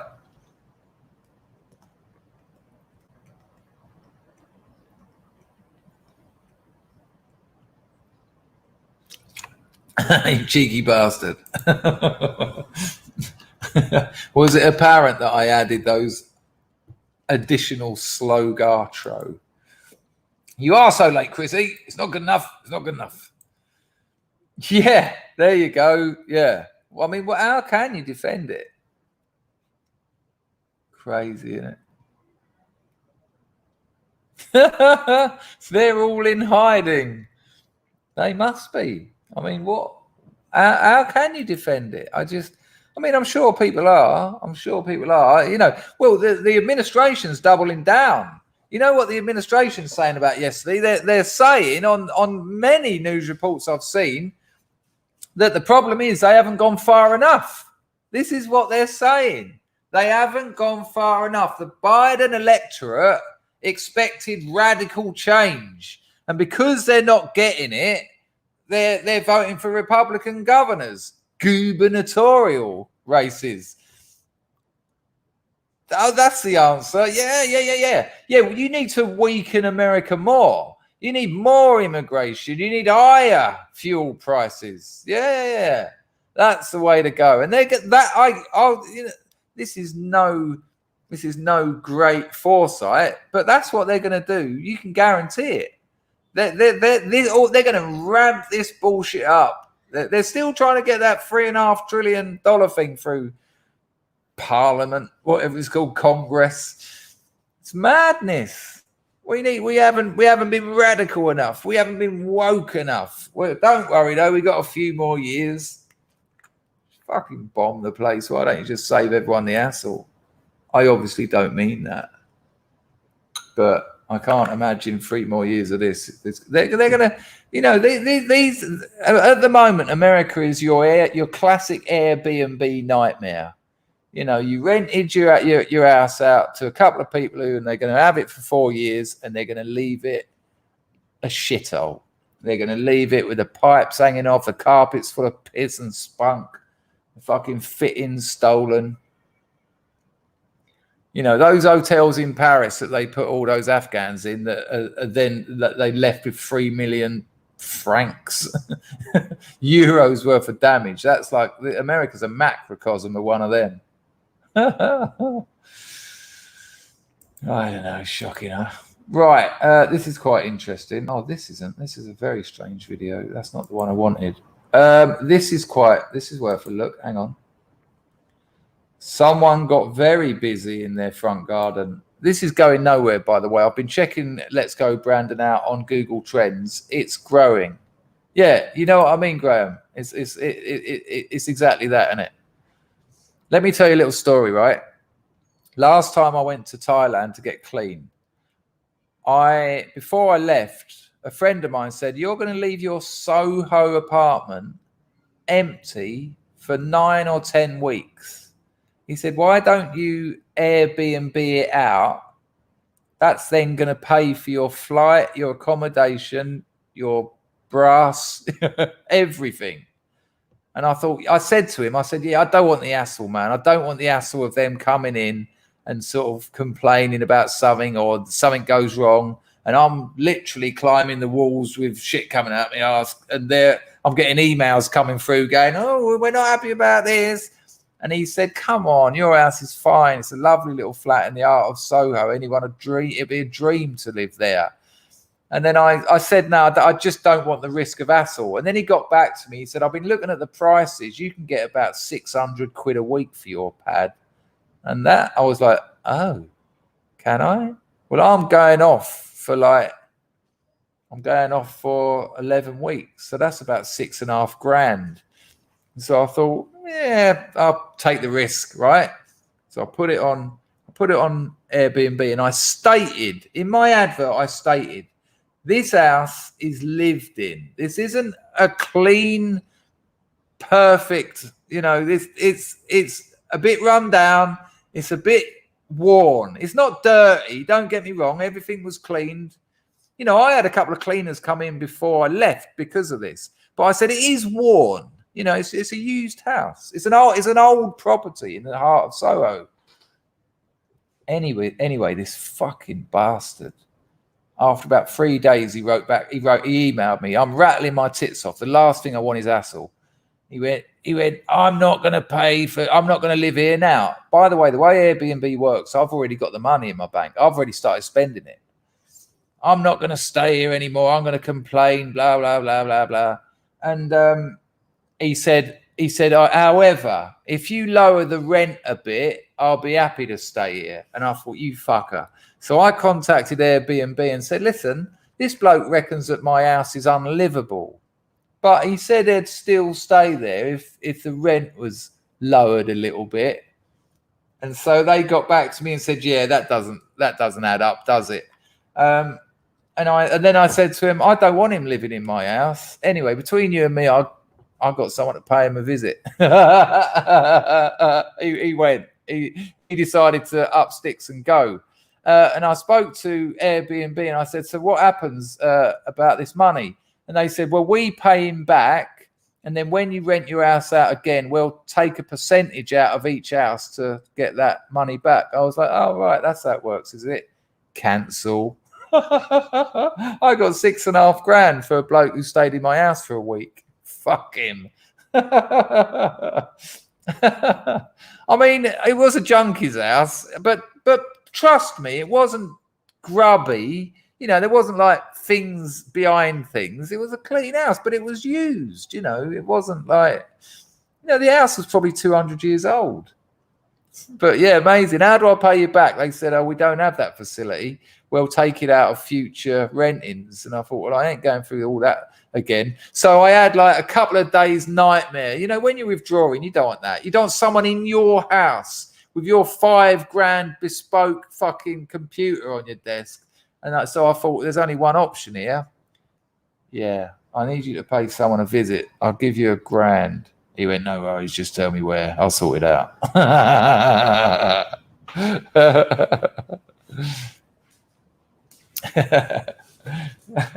Right, anyway, I want you to have a look at this. Let's Go Brandon ain't going anywhere. It's getting bigger. And I know a lot of people might have yes, exactly. Now, oh yeah, there's one more bit to that story I forgot. As I was talking to that bloke, I said, listen, Airbnb are going to give you your money back. I said, just get out of my house. And I said, I won't write you a bad review. You don't write me a bad review. All right. This was before I knew that I'd get the money. He left it to the last half hour of when you can write a bad review. And he wrote me one. And he knew that I wouldn't be able to get in there and write him a bad one. Literally the last half hour, I got an email and I was like, what the fuck is this? Mr. Dangerfield's flat is a disgrace. It might be well located, but blah, blah. I thought, you cheeky cunt. And I've gone onto the site ready to put a bad review on his. This obnoxious bastard expected a palace for fucking 80 quid a night or whatever it was. And when I got there, it went, sorry, the 30-day time limit ran out 20 minutes ago. I thought, you fuck you, man. But he soon moved. I know the couple of blokes that would have turned up there. Do you play golf? Right, anyway, Let's Go Brandon isn't going anywhere. And check this one out. Is the effort is incredible. At first, it looks like a photoshopped painting on the side of an house. But when you check out the parallactic scrolling, you'll be sorry, people. You'll be muchano appreciati. Check it. Let me know you got the volume. It don't really matter, but look at that.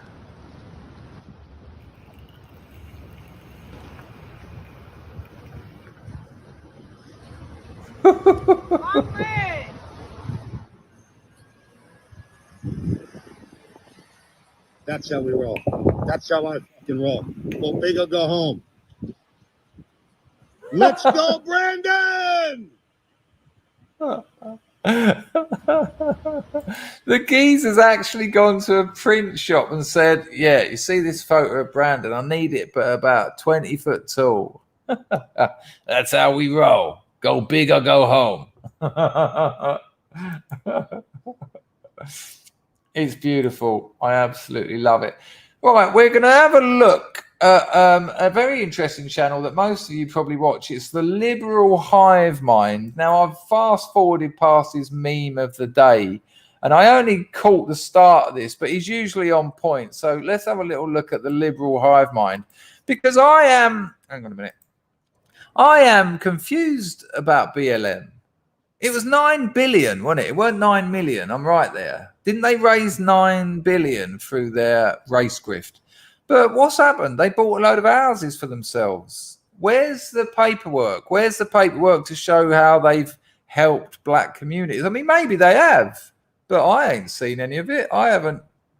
You would have assumed that they'd have put this material out there. You know, we've invested into communities in Chicago and you know, wherever. You'd have thought they'd have put this information out there, unless, you know, I don't know, you've got something to hide. But this is quite interesting. Check this out. This is from the Liberal Hive Mind. Quite a good channel, actually. He does a daily show. He always pretends he's shadow banned, but with his 400,000 subscribers, I'm not sure it's going too bad. But check it out. This is quite interesting. Like I say, I only caught the start of it. Folks, so here are the numbers. Like usual, people lie, politicians lie, numbers don't. Poll, more registered voters oppose Black Lives Matter for the first time since 2018. I mean, that's quite a significant claim, isn't it? Look at that. More registered voters oppose Black Lives Matter. It's incredible. I mean, why? I thought that the yeah, that's what I heard, Lizzie. They bought nice houses in nice white neighborhoods, and that's it. That's all I've heard. They're living like kings now. It's peculiar, but this doesn't look good for them. But surely, look, this isn't even a political point I'm making. Surely, I put the light on. I've still got yesterday's scants on. And my undercrackers are a day old. But don't worry, I'll turn them inside out. Why haven't they... You know, if this is an organization that matters to black people, surely there'd be YouTube videos, high production values. We've invested in this state. We've invested in this state. We've put this community center together. We've been helping single mothers. We've got these drug programs. We've got these free rehabs. We've got this. We've got this. You know, surely if this movement had actual political, what's the word? Pretensions, dare I say, you'd expect them to be keeping the ball rolling. Look what we've done with the money we raised. Look what's happened. Look at what your donations have brought to black communities. But I haven't seen any of it. Absolutely not.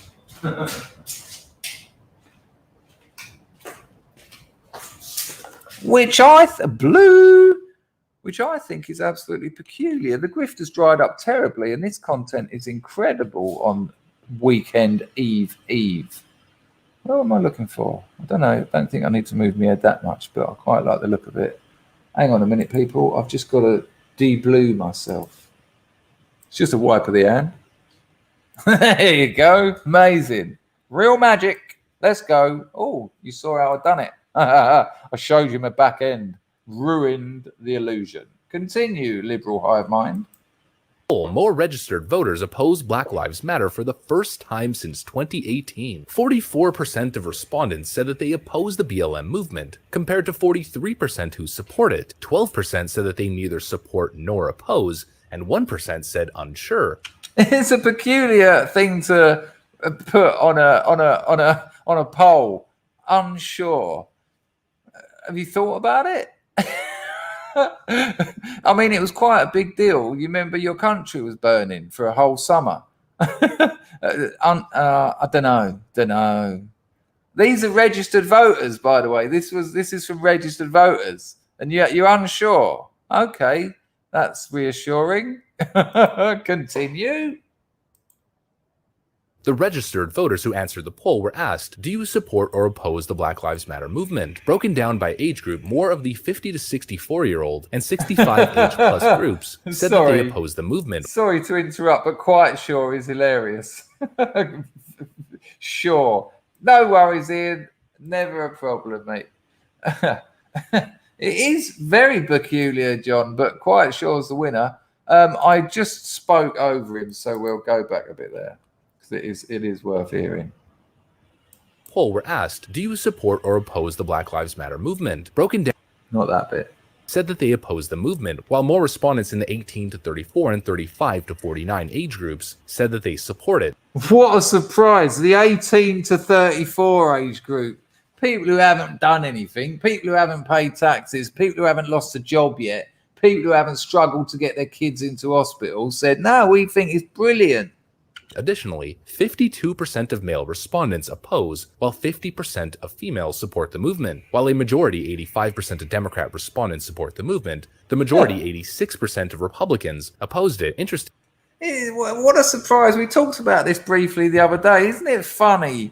Isn't it peculiar that sort of, why do we know the left support transgender story time? Why do we know they're going to support that? Why do we know the left are going to support a movement that burned down the country? That doesn't seem initially political as such. Why? Because they're all about destruction.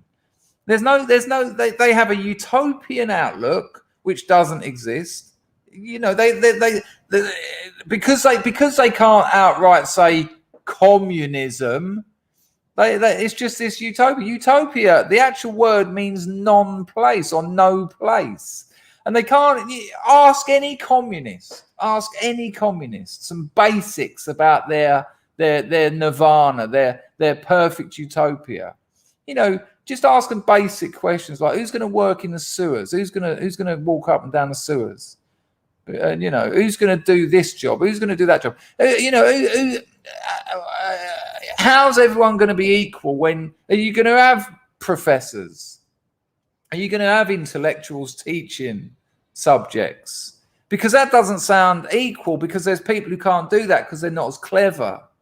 So there are going to be some people literally walking through rivers of shit while one bloke just sits in his room reading. Are they going to get the same money? Is a fireman going to get the same money as an art teacher?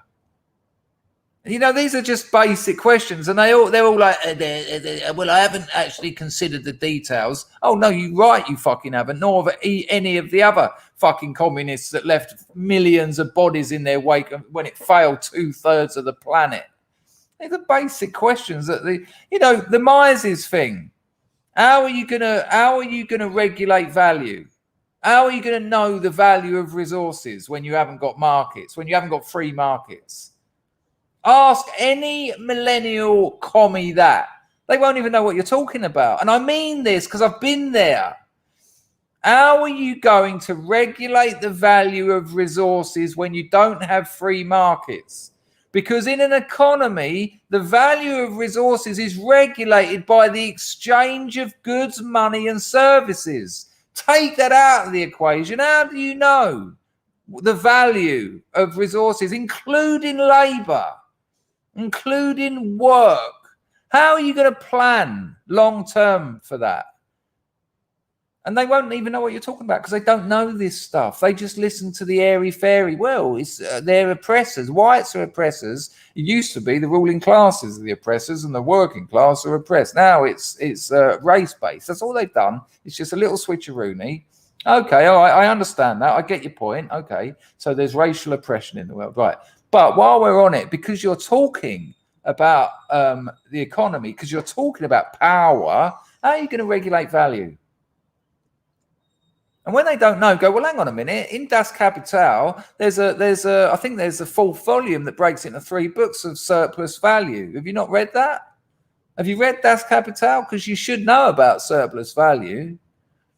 You should know about the labor theory of value, the scarcity of resources, and how much hassle it is to get them out of the ground, for instance. Have you looked at that and precious metals? No, you haven't read that.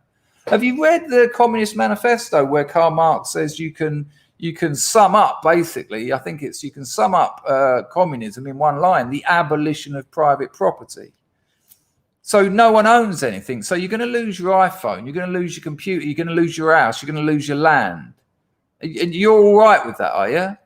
You're all right with your old man and your old woman spending the last 30 years working so you can go to university. You're all right with them losing their property and that lovely garden and that swimming pool you've been enjoying and that trampoline you got out there that your children, their grandchildren are going to enjoy. You're all right with that going and them getting put into a little box. I mean, have a look at some pictures of the Eastern Bloc Soviet Union. Go see what happens when you're going to put everyone in the same housing. Look where they live. You're all right with that? And they'll just be there going, well, I haven't, it's more about, Black Lives Matter. Yeah, we've been there. That's not what I'm asking you.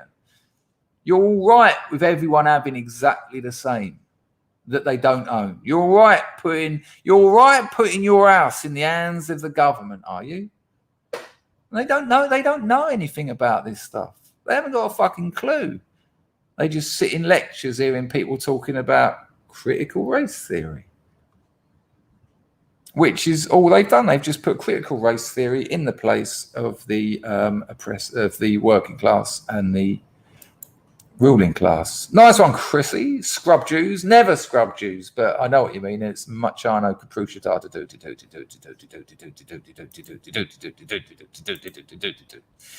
I think I missed another one there. I think I saw a couple of people join. Whoa! Zeitgeist has dropped $30. Hoyt, nice for that.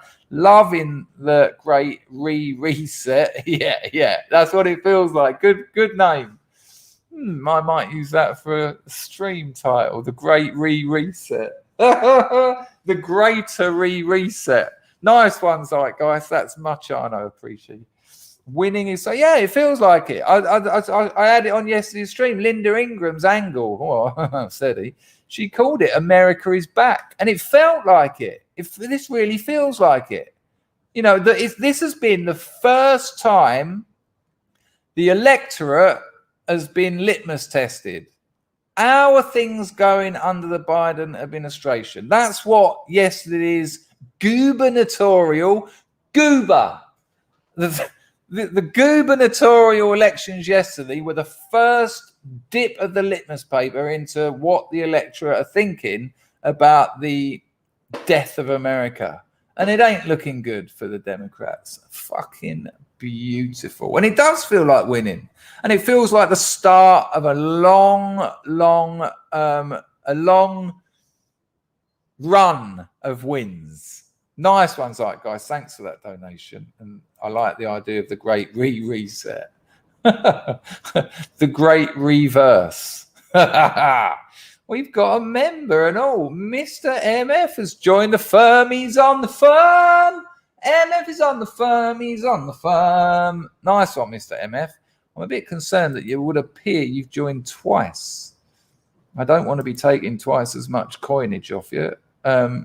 Maybe you went up a strata or something. I don't know what's happened there. But if you do need a refund, I probably can work that out somehow. Let me know. Chris@chrisdangerfield.com. Thank you, everyone, for those donations. James says, do you know what I mean? Exactly. Just don't take my Magic the Gathering collection. They think they'll have things like that. In the Soviet Union, there was about 5 theater there was about 5 shows you could see, and they're all just like the party. Oh, young lover, let's work the fields. Let's work the fields together for the party. And you had to go and see them. You had to. They'd turn up at your block, your brutalist block. Right. This is the government. You must go to the show. If you do not go and get your card stamped, you will be re-educated into theatre. And the same in Mao's China. There was literally about 5 shows because they can't risk having culture, because culture is the voice of the people. And they don't want that. They want the voice of the party because the people are the party. That's what they say. And so you just have to go and sit there. Oh, here we go again. Oh, China, Beyonce, Constant Sergeant.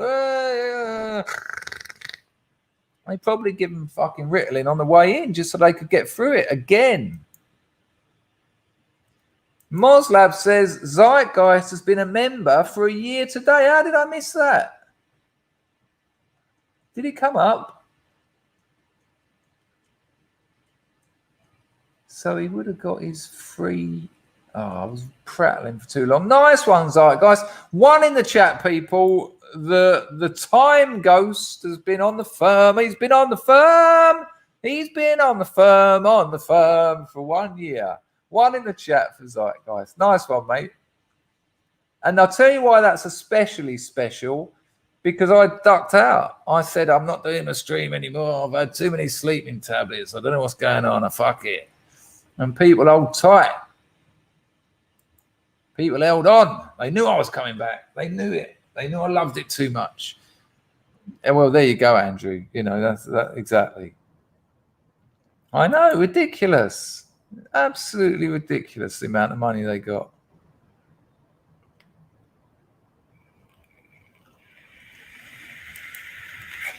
Andy Mack says, BLM was a strategic movement to derange Trump's electoral campaign. It was observed that these organic protests happen every 4 years in line with the election. Amazing. Yeah, I'm not surprised in the slightest. And then they all just went...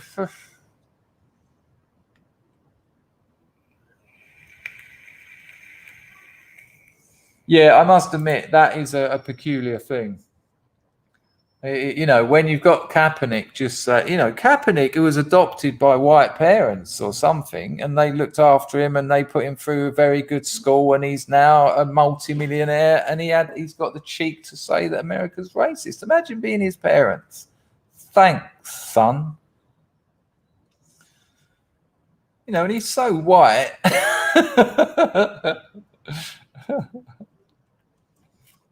Right, let me make sure I didn't miss anything else. Sorry about missing that, Zeitgeist. I was ranting. There you go. Hello, Jimmy. How's it going?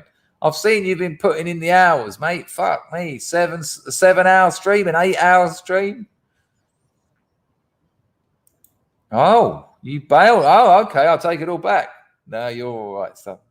Only throwing bollocks at you. Nice one, Jimmy. Thanks for that. Chrissy says, I missed loads. Oh, bloody hell.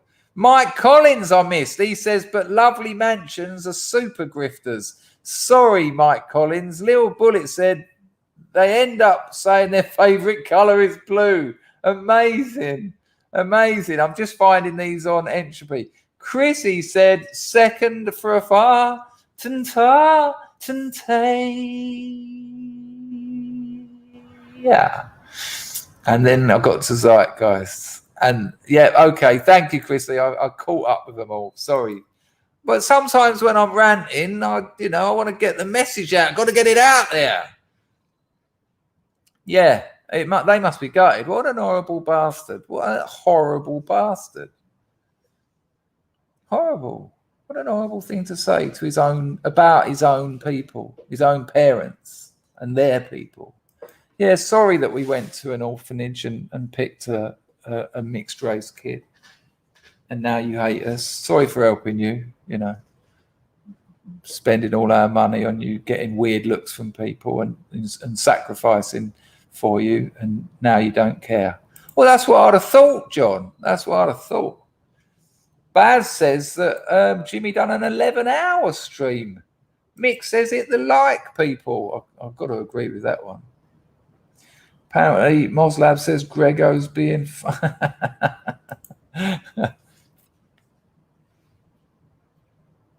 Oh, I've run out of batteries. Linda, I'm getting grief from Linda's kids now. Bloody hell, it's coming at me from all directions.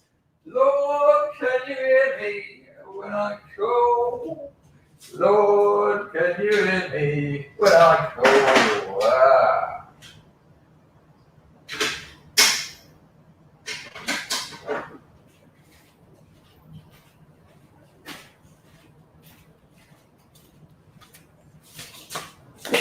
Check this out, right? There's a new Spiritualized album out. And the single that they've released is a reworking of... sorry, Linda's kids. I do apologise. The new single that they've released is a reworking of a tune they released years ago on an album of many different bands. And it's called The Bridge Song. Now, they've re-released it, but it's slightly different. Same lyrics, same melody. But it's like I say, it's a remix. They've added a few bits here and there. And on the video on YouTube, I put my comment, because I love Spiritualized. It's only one bloke, really, but I call them. And I put the comment, I put, the Bridge Song. And any Spiritualized fan will know that this is a remix of the Bridge Song. I put, the Bridge Song. I said, I played that on loop when I was withdrawing in Thai hotel a few years ago, right? 10 people liked that comment, probably more now, because Spiritualized fans are all right, and usually junkies too. And one bloke put, yeah, but this isn't the Bridge Song, and no one cares about the Anne Shandy you got off a Thai bloke. These people, what? Imagine being that strung out on life that you'd put that comment there.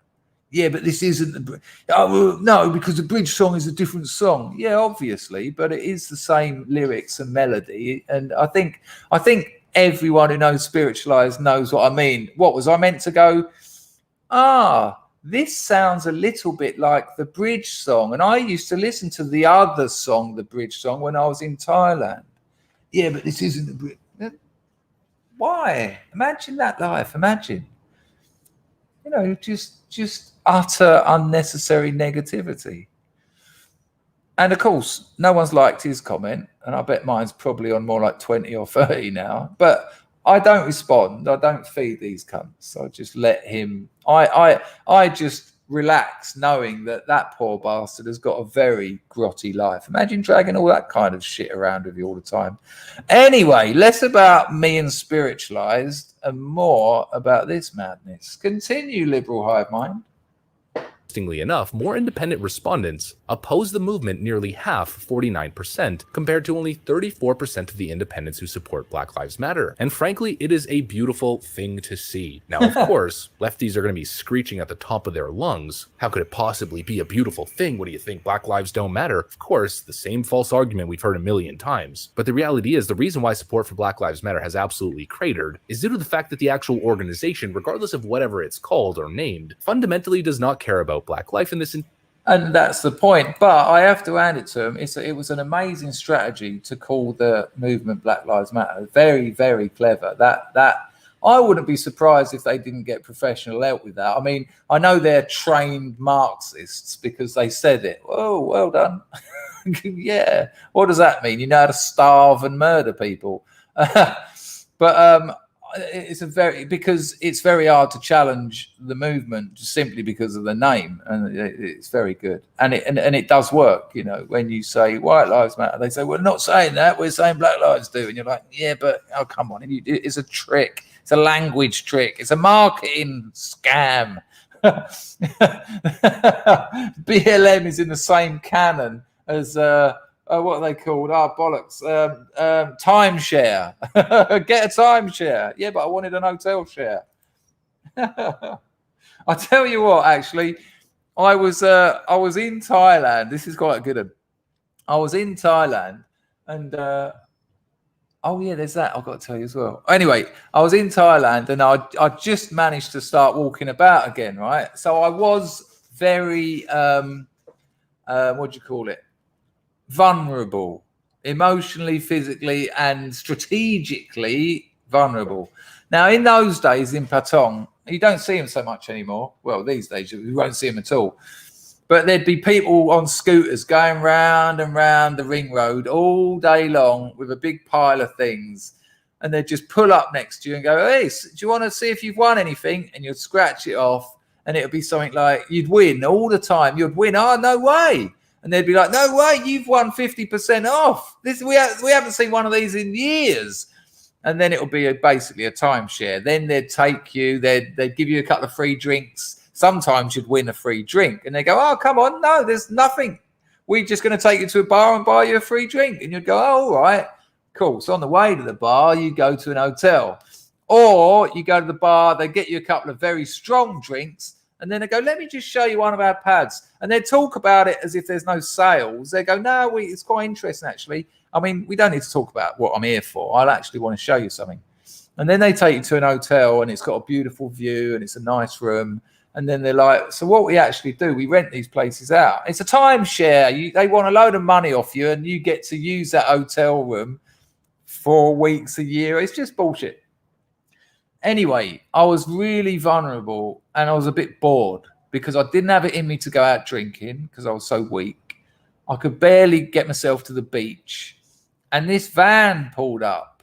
And I've cunted these people off before. I remember saying, I was with a girl once, a Vietnamese girl, and these pulled up on this scooter. He went, hey, do you want to see if you won? And I just went, fuck off. I went, I remember when you cunts weren't here. It was far better pissing everyone off, hassling them all day. Go on, fuck off before I break you. Not that I could have done, but I was just fuck off. You're the last thing I need at the moment.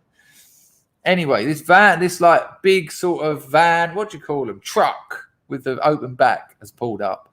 And he went, hey, man, when you want to come and see a new hotel? A couple of free cocktails? And I was like, what, you going to drive me there? He went, yeah. He went, it's out in the wooded. Oh, he pointed to it right on this. There's this tip of sort of like jungle. Patong is like a bay with two sort of arms of woodland. It's not woodland, is it? Jungle. And I went, yeah, go on. I just thought it'd be a laugh, drive around.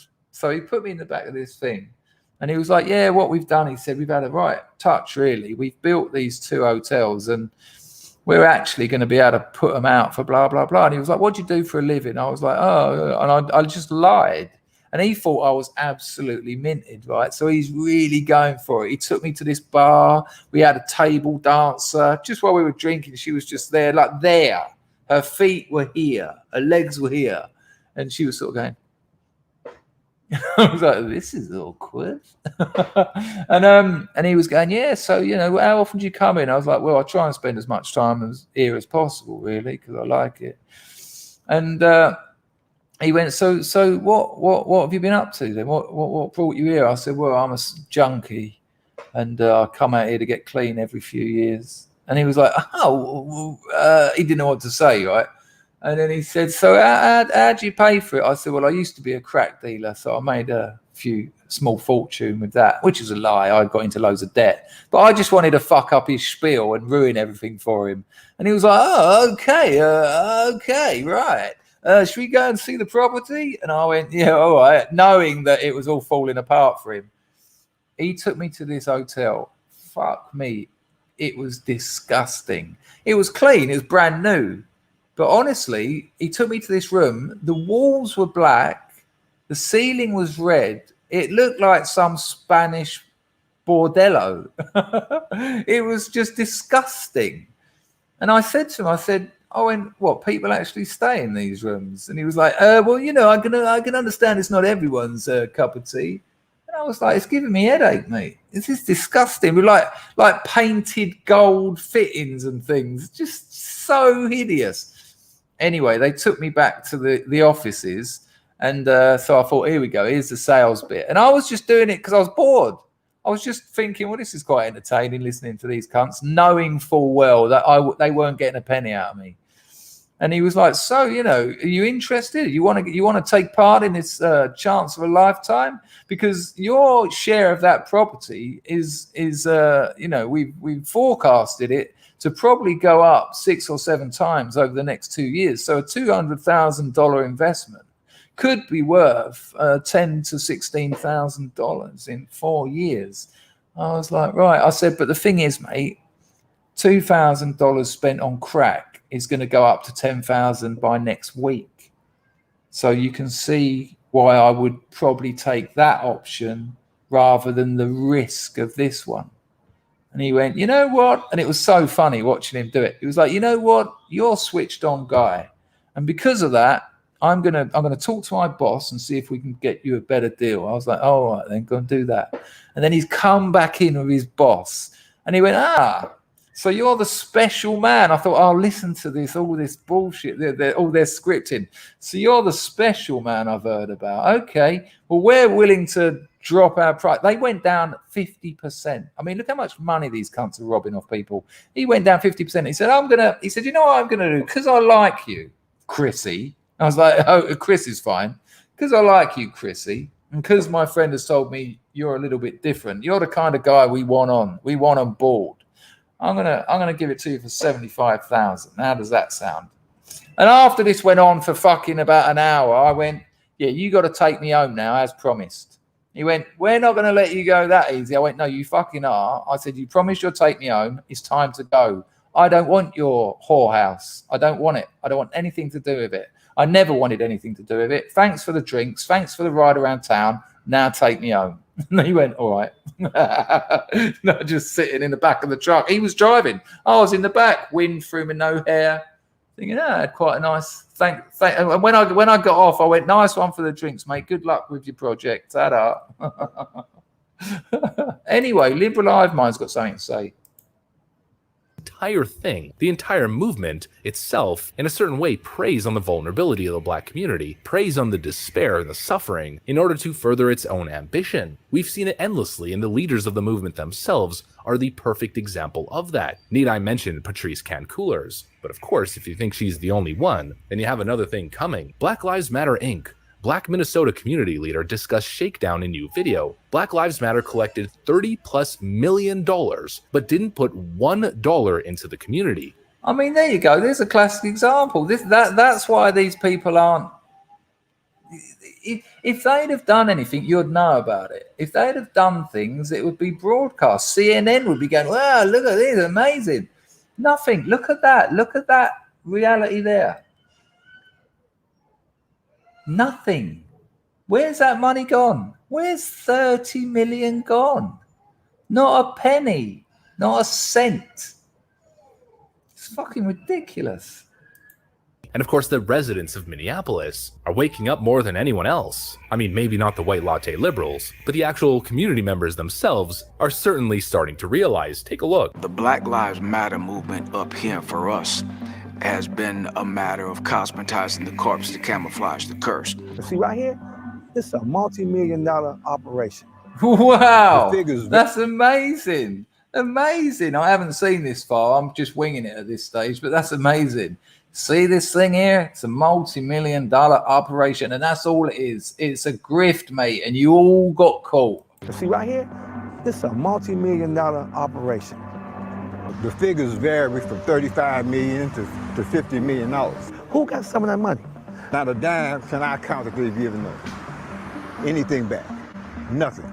In my estimation, they've caused just as much harm as some would think that they've done good. It was a lot. It's amazing how it's all coming out. It's all coming out. A lot of different organizations out here.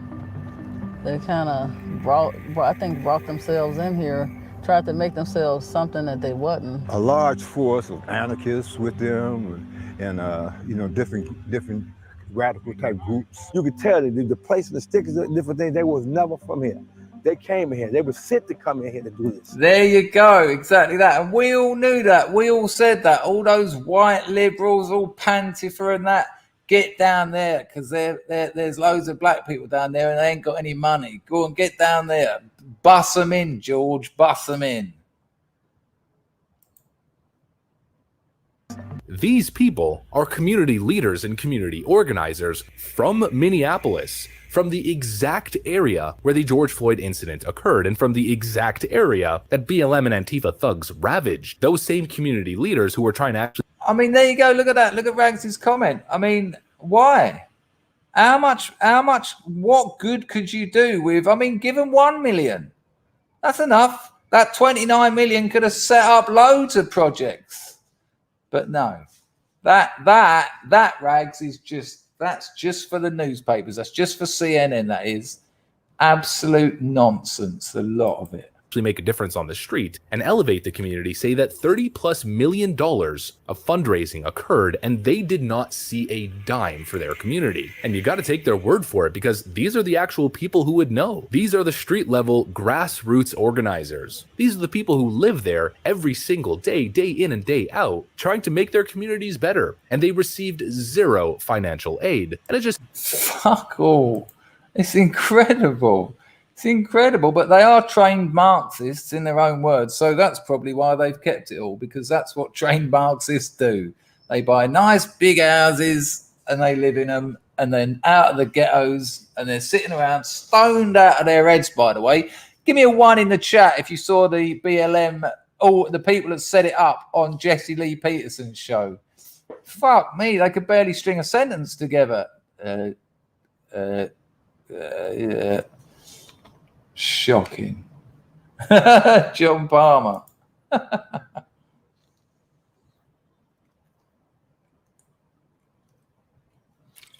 Not a problem, Aramas. You're going to email me, chris@chrisdangerfield.com. I've been getting loads of emails lately. Keep them short, people. Keep them short. Also, if you didn't see it in the Scrubs lifeboat, I did get an email from Tech Roach. So he's, obviously he's still going through a really hard time. He's told me about it all, and it's a nightmare, and it's coming at him from all angles. He did apologize for just, what he said, and that's we've all made mistakes. You all know he's welcome here anytime. But yeah, it was good to hear from him, because I wrote to him the other day, and I didn't hear for a couple of days, but he's all right in as far as that, but he's going through a fucking nightmare. This is very interesting from our friend, and we've got 2 minutes 16. Good Lord, I've got to get some work done in a minute.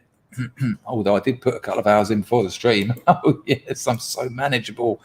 Something from your friend of mine, Memeology 101. This is called The Absolute State of Chicago. Let's have a look.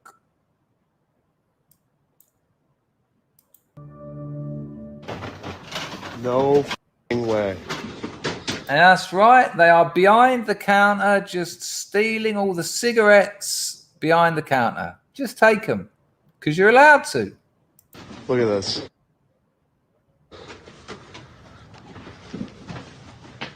$6,100 Milwaukee. Oh my God.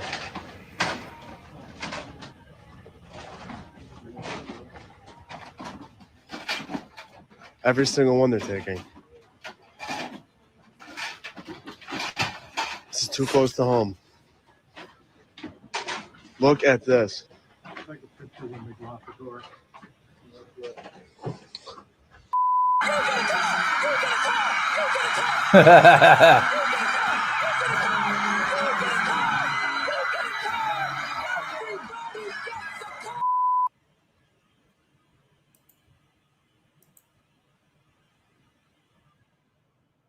These people know that they can just do this. They went behind the counter. You try and challenge them, they're going to knock you out cold. And the weird thing is, in that video, you'll see there's a white fella walking past with a shopping basket, still paying for his stuff. And I've seen that plenty of times. You'll see people in the, the bit where you pay, and you can see people going beep, beep, and there's just people pushing their trolleys out full of stuff. What kind of ridiculousness is going on? And these are the kind of places where they wanted to not only defund the police, but get shot of them and replace them with community service feminists who are going to sit them down and talk about their mental health problems and cure them of their thievery and rioting and raping. Okay, good luck, you fucking imbeciles. Absolutely absurd. What an absolute mess to get in. What an absolute mess to get in. I do need a wee-wee. You'll get another 10, 15 minutes if you let me have a wee-wee. Una memento.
Right, I'm getting messages coming in from work, but we'll have a little quick look at this because it's a little palate cleanser for the end of the stream. Have a little look at your friend of mine, Mr. Dice.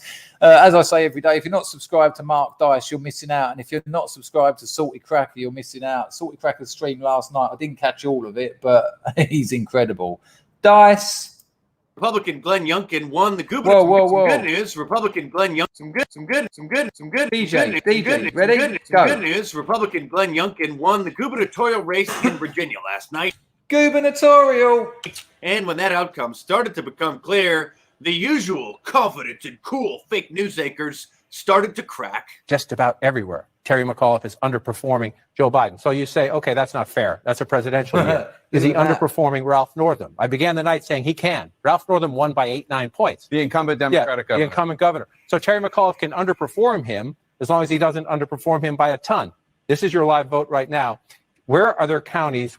54.3 to 45. Bye. Goodbye. Where McAuliffe is underperforming Northam by more than 10 points. Oh, my God. Oh, my God. Glenn Youngkin's Democrat opponent, Terry McAuliffe, ran on the ludicrous platform that parents shouldn't have any say in what's being taught to their kids in school. I don't think parents should be telling schools what they should teach. And I'm not going to let parents come into schools and actually take books out and make their own decisions. He also complained that there were too many white teachers teaching the kids in Virginia. And I promise you, we've got to diversify our teacher base here in Virginia. 50%. Yeah, but why? You never say why. You just say things like that. Bye. 50% of the students at Virginia schools, K-12, 50% are students of color, and yet 80% of the teachers are white. We all know what we have to do in a school to make everybody feel comfortable in school. So let's... How many disabled kids are there? Make sure you get that amount of disabled teachers as well. How many mixed race kids are there? Make sure you get that amount of mixed race teachers as well. How many children of one-parent families are there? Make sure you get that percentage of teachers as well. How many kids are stupid? Make sure you get that percentage of teachers as well. Keep going. They'll all end up looking like you there, a man who doesn't know his ass from his elbow. Let's diversify. Diversity is a code word for less white people. Never forget that. Well, to be perfectly clear, it's a code word for less straight white people. Parents finally woke up and drew the line after learning that the public school system had started to indoctrinate children that white people are inherently bad and the cause of all problems in America. And so, of course, Joy Reid, that angry host over at MSNBC, thinks that they're racist. And the exit poll showed that, which was interesting, that the coronavirus or that the virus was a very... Hang on, let's just have another look at Grego's girlfriend there for a couple of seconds. Do you know what I mean, Moslab? It's ridiculous, isn't it? absolute. This is just your classic fucking utopianist nonsense. Nice one, Rufus. Hey, good stuff. Check this out. This is absurd. I mean, is anyone surprised that all these Republican gains, and there were many, even, remember, even the New Jersey one, which has still got a week of mail-in and paper aeroplane ballots to come in, even that he's almost certainly going to lose it, he's still lost 16 points. That's massive. So, and you know, it's almost neck and neck, but the Democrat is almost certainly going to get it. But there's still a 16-point loss. It was a disaster yesterday for the Democrats. And oh, hang on a minute. It's racism. Racism caused all of it. I never saw that coming. What? All of this, of course it's racist. If anything, if it doesn't go the Democrats' way, it's racist. And yet, historically, the people that have done the most damage to black people are the Democrats because they're racist. Continue, Mrs. Grego. Polls showed that, which was interesting, that the coronavirus or that the virus was a very low not salience. importance to many of the voters which there. was It was fascinating. education, Right. which is code for white parents don't like the idea of teaching about race. No, That's amazing. She even gave inverted commas education, which is a code word for white people not wanting their kids taught about race. Can you believe the hate of that woman? Can you believe that just the what she's insinuating is disgusting? No, they don't mind their kids being taught about race. Just not your historically incorrect version of race. Just not your anti-white version of race. I mean, there's many ways to skin a cat, my love, and your way always ends up with white people in prison or out of money. Which is code for white parents don't like the idea of teaching about race. no, Joy, parents just don't want their children indoctrinated by Marxists with critical race theory, which is really a sanitized term for anti-white racism. White voters do have anxiety about a changing America, right? I love the way they talk about this. It's just absurd. An anxiety about changing America. No, change is inevitable. They have anxiety, like all people, about a certain type of change. I mean, you're a news anchor, are you? Have you had a look at the news over the last 10 months? I think you'll find blacks and Hispanics are a little bit concerned about that as well. Right, that it is blacker, it is browner. People who didn't always have a say in what their children should read are now having a say. I mean, That's interesting because the same people who are trying to force kids to have to take a black queer history class are the same ones who are getting Amazon to ban certain books that you're not supposed to even talk about. Books like MSNBC took the gubernatorial race in Virginia harder than CNN. Here's fake Republican Nicole Wallace. So I think that the real ominous thing is that critical race theory, which isn't real, turned the suburbs 15 points. That isn't real. To Amazing. the Trump insurrection endorsed Republican. What do Democrats do about that? Well, for starters, you could stop blaming white people for all the problems in other people's lives. This Republican victory is quite significant because just 1 year ago, Joe Biden supposedly won the state of Virginia, and they brought out all the big guns, including Obama, to come and campaign for Terry McAuliffe, and it didn't work. Perhaps the pendulum is finally starting to swing back the other direction. Maybe we could call it the woke clash. Tell us, Camelface, what significance does this outcome have for the midterms next year and the next presidential election? we might as well watch a bit of Kamala because she's shocking. What happens in Virginia will in large part determine what happens in 2022, 2024. That has aged especially well. Let's check it out again. What happens in 2022, 2024, and on. That's right. White people are finally tired of being called racist for simply existing. And anybody, regardless of what race they are, if they have half a brain, are tired of the Marxists undermining our culture and trying to pervert everything that's normal and good. Van Jones, who occasionally admits the truth, albeit usually when he's talking to an undercover Project Veritas journalist and doesn't realize that he's on tape, surprisingly did. I've just removed you. Pay no attention to that man behind the curtain. You can't talk to people like that here. I'm not having it. I'll unban you by tomorrow and you can come back, but don't talk to people like that here. It's just ridiculous. Did so on air last night. Crime, inflation, and concerns about our kids. Democrats got to have better answers next year. Don't forget, this is a fella that described the Donald Trump win as a white lash.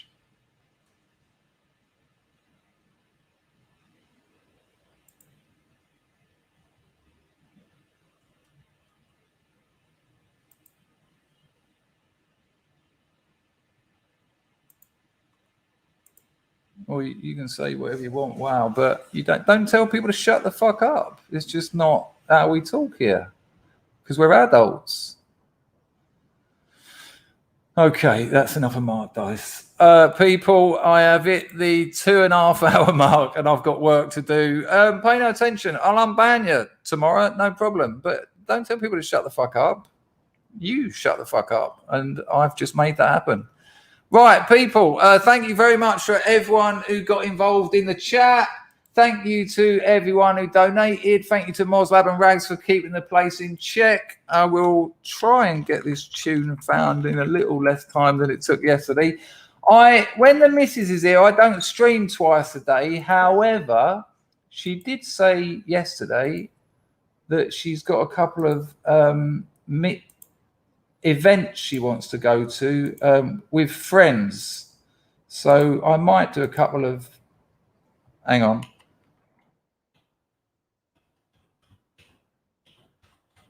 So you might get a couple of evening ones after all. But if not, I'll see you tomorrow at 8:30 UK time. It'll be absolutely wonderful if you could make it. Take care. Enjoy the rest of your Thursday. We're almost at the weekend, which is always absolutely fantastic. Ta-da!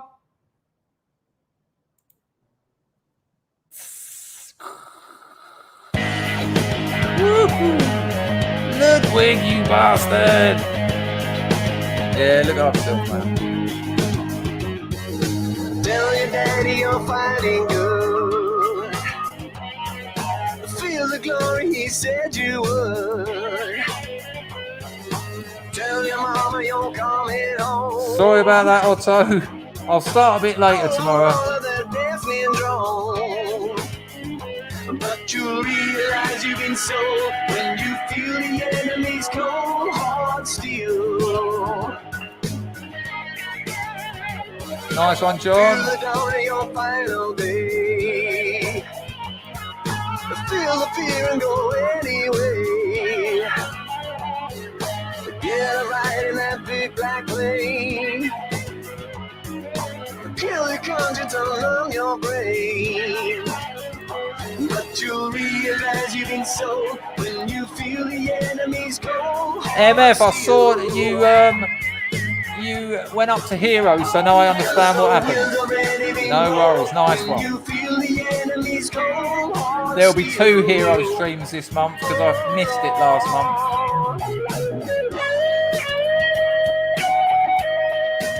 Down, up, squeeze. Cheers, Wendy. I did promise it, Grego.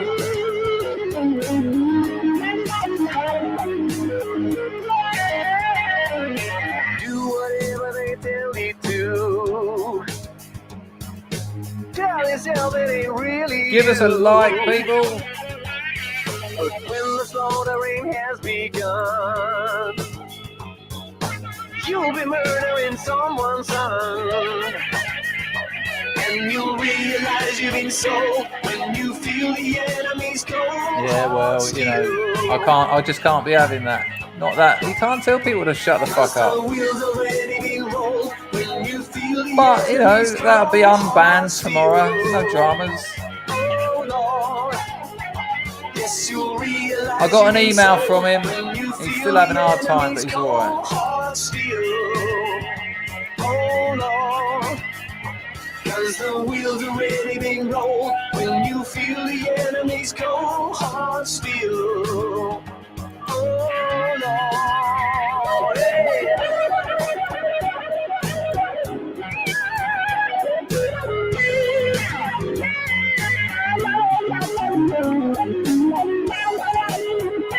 Good Lord.